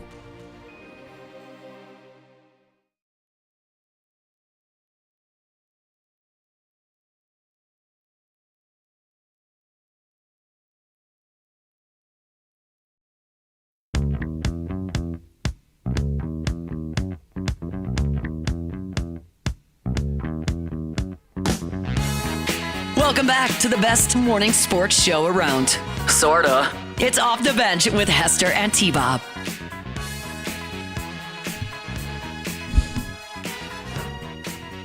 Welcome back in. Thursday edition of Off the Bench. 9:30 here. We got 2 segments left. Look, we're going to get into all the fun stuff. We're going to get into the Easter candy. We're going to rank our top 5, all of us. We're going to argue about it, and we're going to close this thing out with Ask the Bench. But I have to mention this. Big news out of college football today. ESPN College Game Day announced that Lee Corso will retire from the College Game Day set in August, ending a career with a show that began all the way back in 1947. This is he's been on College Game Day for nearly 40 years. It's going to be week 1 of college football this upcoming season. We don't know where the game's going to be at. I was wondering if it was going to be LSU Clemson.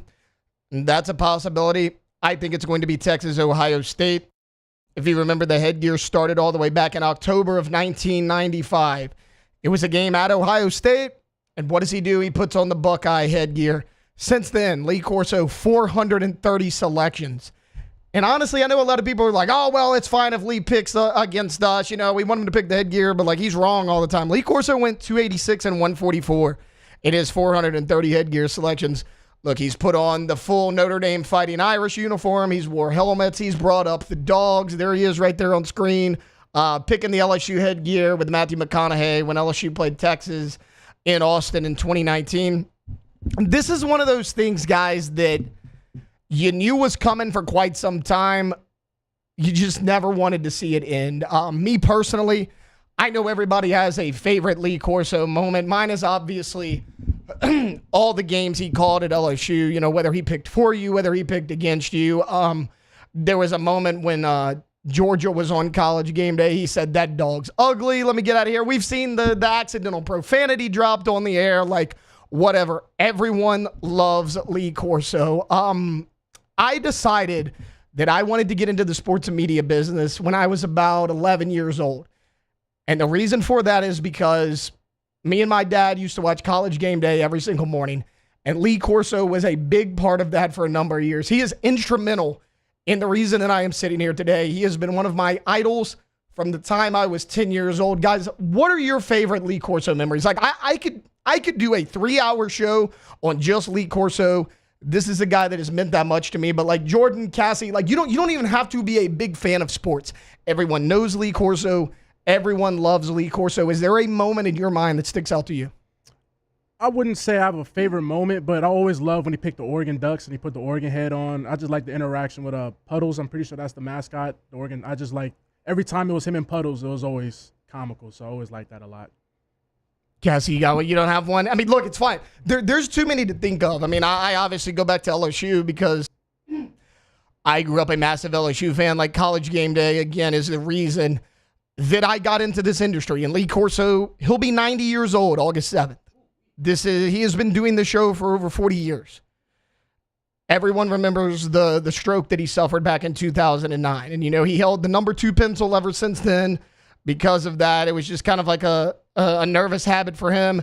He did that. Him and Kirk Herbstreit, the relationship between those two that have blossomed over the years. Like it's less friend and it's almost more father-son now. I mean, those two are incredibly close. I remember a few years ago, I was talking about this with my dad, and he's like, hey, you know, Lee looks really bad. Like, it might be time for him to hang it up. And my thing was, I get it. I understand. If you're ESPN, though, you can't let him go. Like, you got to let Lee Corso go till he has nothing left. And I guess that's finally what he decided. And, again, 90 years old, coming up here in August. I imagine the game he is going to be at is Texas at Ohio State, because Ohio State was the very first headgear he put on.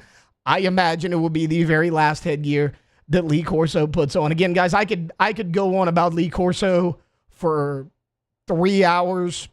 What he's meant to me, the impact he had on me as 8, 9, 10-year-old who fell in love with the sport of football and decided, hey, I want to be Lee Corso. I want to be up there on the College Game Day set. I remember when they brought Pat McAfee up. You could kind of tell it was time then, right? Because Pat's the flamboyant personality. I mean, love or hate Pat McAfee, that's what he is. That's kind of the only guy that could come close to a Lee Corso. Make no mistake about it. You cannot replace a Lee Corso. That is not going to happen. It's impossible. You say nobody's irreplaceable.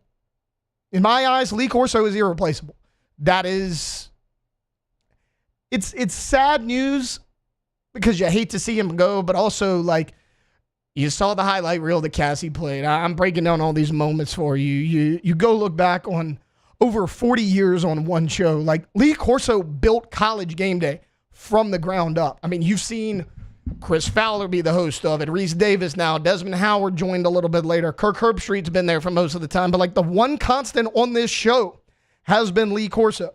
And, look, if you're watching College Game Day, like, you're not a fool. You notice that his travel has been limited the past few years. When he's on the show, he's only on there about 15 to 20 minutes. I mean, the guy's getting old. He's 90 years old coming up here in August. What a run. I can't think of someone that has been more influential to me in terms of college football than a guy like Lee Corso. College Game Day will not be the same without him. I still enjoy the format. I like Nick Saban on there. I enjoy Pat McAfee on there. I think those two do a great job with a lot of their back and forth. But College Game Day will never be the same without the legend himself, Mr. Lee Corso. All right, let's get into it, guys. We talked about it. Impossible segue there. I mean, again, like I've been trying not to get emotional up here. I mean, Lee Corso, just a guy I have looked up to for 75% of my life. All right, I'm gonna let you guys go first. We're gonna talk about our top 5 favorite Easter candy. Guys, I don't want to spoil anything. I think we pretty much already know I'm going to have the best list out of the 3 of us. I mean, it's pretty obvious. So we'll go ahead and save the best for last. Jordan Cassie, whoever wants to go first. Y'all go ahead and knock it out. Give me your opening act to top 5, and then I'll give you the real top 5. All right, I'll go first because I think my top 5 is the best. We'll see. We'll see. I'll tell you what. Actually, if you're in the YouTube chat, let us know. Me, Jordan Cassie, who had the best top 5 Easter candy list. All right. Number 1, I have Kit Kats. I don't know what about it. It's just the crunch. It's perfect. I don't know. I like Kit Kats. Then number 2, I've got Twix. Okay. Twix are we're talking. one of my favorites. Then number 3, I have M&Ms, but specifically I need the Easter M&Ms. I don't know what about it, but they taste different, and I need the Easter M&Ms. They're different. Number 4, I have Hershey's Kisses. I know they're kind of like plain, but that's just what my mom would always throw in her Easter baskets. And the regular ones, or like is it a different kind of Hershey Kiss? I think it's just the regular ones. Okay. I mean, maybe they have like. They got cookies and cream Hershey Kisses? No. It's just the regular ones. Okay. But I think they've got like pastel wrappings just to make it kind of like Easter colors. Yeah. Like the pink and green ones. Yeah. Yeah. And then number 5, just plain Starburst. So they're not. I think my only like Easter themed one is the M&Ms. All the other ones are just like candies, but those are all the ones that my mom would always put in my Easter basket, and there's kind of the ones that I already have. Okay, lame. It's not lame. Lame. We're gonna start it off. Number 1, let's start from bottom up. Let's start with number 5. So number 5, I have Twix as an Easter candy. I feel like Twix. You can't go wrong with Twix. Caramel, chocolate, can't go wrong. Above that, I have Snickers. That's a constant. That's like Coca-Cola. Like you can't go wrong with Snickers. It's an American classic. Now we're starting to get a little weird. Number 3, I have Sweet Tarts, but the specific Easter version, the Chicks and Bunnies one. Sweet Tarts, delicious. If you like Sweet Tarts, you know what I'm talking about. Number 2 spot, a little controversial, Sour Patch Kid Bunnies. I'm a big Sour Patch Kid person. And Sour Patch Kid Bunnies just get you in that Easter feeling. It makes you feel like, oh, the Easter Bunny actually cares about me. But if the Easter Bunny really cared about me, he would give me my number 1 spot, Reese's Peanut Butter Eggs. Not the peanut butter cups. You need to get the egg ones. And be careful, though, because it will melt, and you might sit on it, and you will have a chocolate stain on the back of your pocket. I'm not saying that has happened to me or whatnot, but just be careful with those Reese's Peanut Butter Egg cups. Okay, so the Reese's Eggs Cups is number 1. Number 1, uno. Look, they're certainly in my top 5. But look, let me go. Also, first off, I want to mention this. Matt Moscona just sent me this interesting little nugget that, look, I am certainly passionate about Lee Corso. I did not know this. I talked about the yellow pencil that he became so synonymous with. It's due to his off-season role as the director of business development for Dixon Ticonderoga. I actually did not know that. So Lee Corso, director of business development there for some of those number 2 pencils. That makes a lot of sense as well. All right, my top 5 and the real top 5, guys. The one that everyone's been waiting for, right? Okay, this is the correct top 5. Number 5 is going to be the chocolate bunny. Chocolate bunnies. There's a very distinction. The hollow chocolate bunny. The hollow chocolate bunny, better than the solid. You can break off an ear. You can break off a piece here. A lot easier to eat. The hollow chocolate bunny, number 5. Is the ones filled? That's like with chocolate, like pudding or whatnot. Oh, I did not. There is a bunny filled with chocolate pudding? I think Are so. you kidding me right now? Hey, man, it's America. You know, we got fat stuff everywhere. My top 5 list is ruined. Yeah, we got fat stuff everywhere, man. I didn't know. No, I'm just talking the hollow. Yeah. Nothing in the middle. The hollow. I know those. I know those. Okay. Never I had don't a know who chocolate makes it. It's in Never had the. a chocolate bunny? No, it's too difficult to eat, so I've Oh never my had a God. No, chocolate bunny. the hollow one's not though. You literally punch a hole in the side you of it. It punch a breaks hole off. in And it. you How do just you know break if off it's pieces. hollow or not? You can't see inside of it. No, it'll tell you. So okay, all right. go to the store. They're about yay tall. Yeah. They're in a yellow box. They are Yeah. big. Hollow bunny. I don't know the brand. I have no idea. Might be like Right. Nestle or something like that. I mean, Yeah, you know. probably. Number 4, it's the gold brick egg. Got a Okay. little bit of peanuts in it, not too much. Not too much. I do like the gold brick egg. Number 3, the Starburst jelly beans. I hate jelly beans. I love Starburst. Starburst, These are the best jelly beans on earth. I only have them during Easter time. Starburst jelly beans, number 3. Number 2, it has to be the Reese's peanut butter egg. Yes. Great minds think alike. It has to be the Reese's peanut butter egg. And Can't go wrong. So okay, me and Matt Moscona will actually agree on our love for Cadbury egg. However, Matt likes the Cadbury egg with no cream. I'm going Cadbury cream egg. Okay. I like the one with the cream filling. They also make a caramel Cadbury egg with caramel inside. love Both caramel. great. And well, it's weird. Hated Cadbury cream eggs when I was a kid. Absolutely hated them.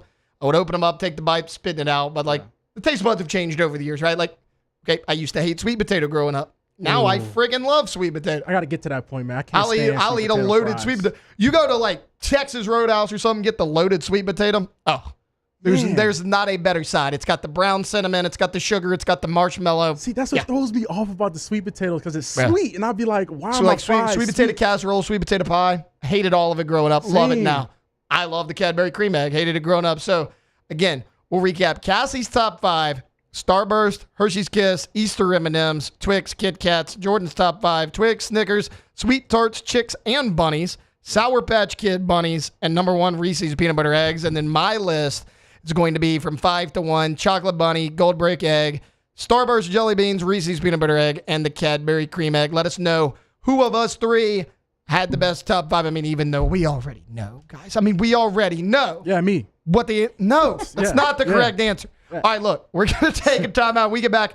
We're closing this thing out with some Ask the Bench. Get your Ask the Bench questions in on the other side. Off the bench. TrashRangers.com, TrashRangers.com, bottom left of the website. You can sign up for residential service right in the middle of the website, commercial service, and then in the bottom right, sign up for that roll-off dumpster. Now, if you don't know what size roll-off dumpster you need, you've got a project at your home or your business, you pick up the phone, you give Trash Rangers a call. That is 225-363-9053. Hey, here's what I got going on. What do you think I need? And they're going to make sure you have the right size dumpster for your job. And look, I am jealous if you get to work with Trash Rangers because so many different things that they do for you, the customer. That's what they're all about. And that's why they're in the community so many different times. And you'll see them, support youth baseball teams, basketball, like whatever it is. They're all about you. Reliable and hassle-free trash removal services here in South Louisiana. Again, go to the website today to sign up, TrashRangers.com. Baton Rouge's home for real rock. It's Eagle 98.1. Foo Fighters. Led Zeppelin. AC/DC. Pearl Jam. And the flagship home for LSU sports. Take us anywhere with the Eagle 98.1 app. Eagle 98.1 is the rock station. There it is, the extra mile, on the border of expected and extraordinary for those willing to go further, like vans customized for work or play, with safety and tech to keep you connected, supported by a 5-star sales, service, and finance team, and backed by the 1-star you know. So go the extra mile. It's never crowded, because so few have what it takes to go there. Mercedes-Benz Vans. Crime has serious consequences, but anyone can make a mistake. If you find yourself in trouble with the law, know that you have rights, and it's okay to demand them. The law offices of O.C. Brown are here to protect you and your rights. Felony or misdemeanor, DUI or drug charge. No matter what crime you're accused of, you still have rights. Let the law offices of O.C. Brown uphold them. Call 225-343-1111. Your law firm for a lifetime. ED, low T, or simply seeking to optimize your health and performance? Goodwood Men's Sexual Wellness offers a range of discreet services to address your specific needs. We empower men to reclaim their health and confidence. Visit yourgoodwood.com. Family owned and community driven. Service Chevrolet Cadillac, a legacy you can trust since 1972.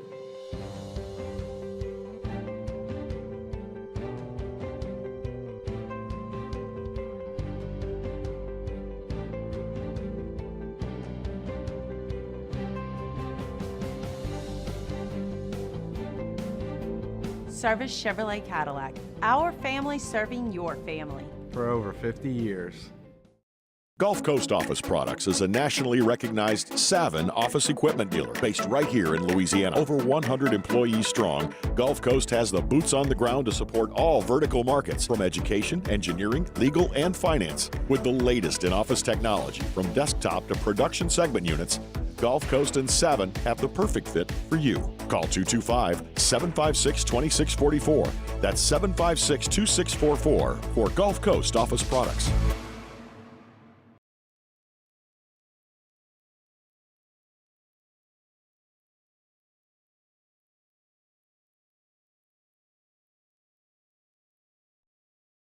If your car dies in the interstate when you're having a panic attack, you think you're dying, and you're on the way to the hospital, chances are you need a new car, so you should go to All-Star Toyota of Baton Rouge. Located off Airline and Goodwood, whether you're looking for a new, used, you want to lease potentially, it's all there at All-Star, and they've got the best prices, best selection. You go to the website, you can check out the deals, or just go see them, start to work with the sales staff, okay? Because the people are what separates the culture. Over there's the absolute best. Remember, we got our buy 3 tires, get the 4th for $1 deal going down right now. Go to All-Star Toyota Baton Rouge, allstartoyotabatonrouge.com. Yeah, when you go to the website, see what they've got available for you, and that is buying new, that's leasing, and that is renting. And we tell you every day because I find it like it's one of the best things out there that whatever you buy new, you can lease and you can rent. It's just not going to be found anywhere else. Like, you're going to get like one option in other places. Everything's available in the rental process over at All-Star. Go to the website today, allstartoyotabatonrouge.com.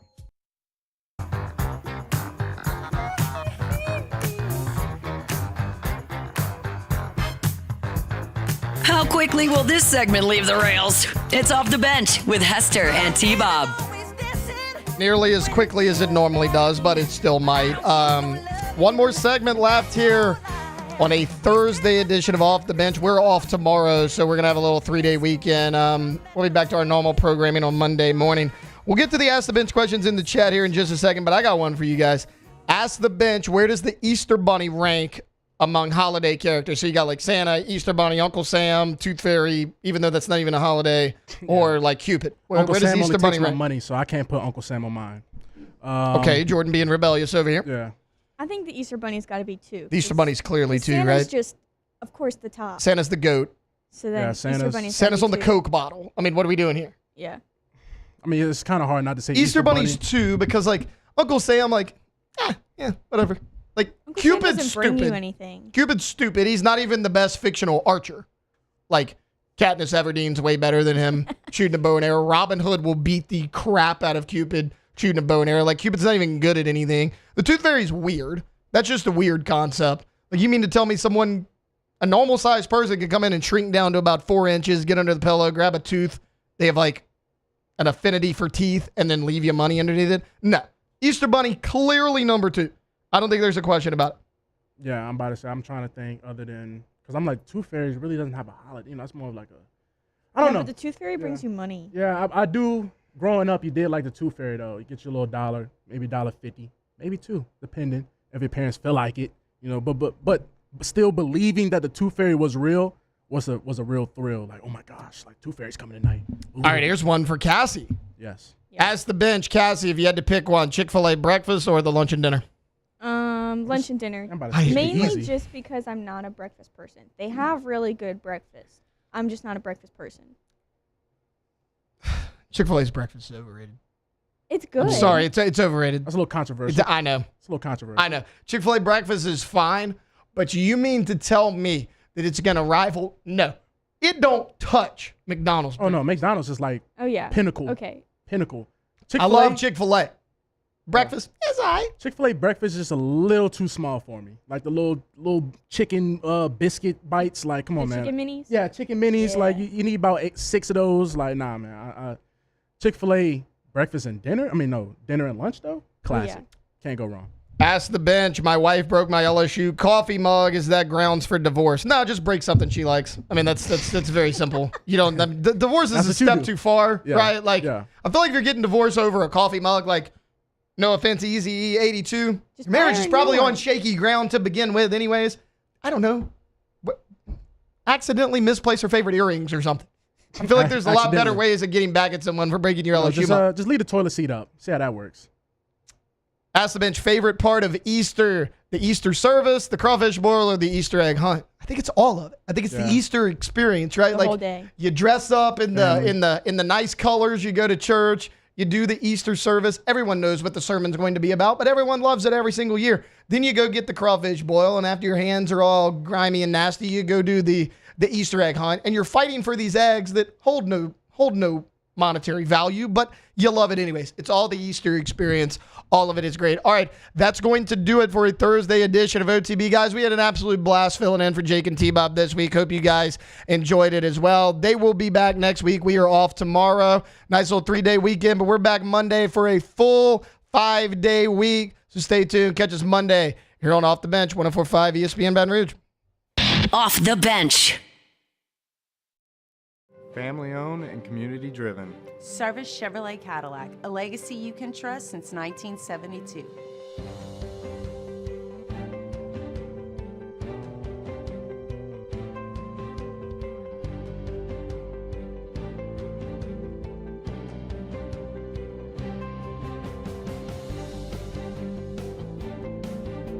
Service Chevrolet Cadillac, our family serving your family. For over 50 years.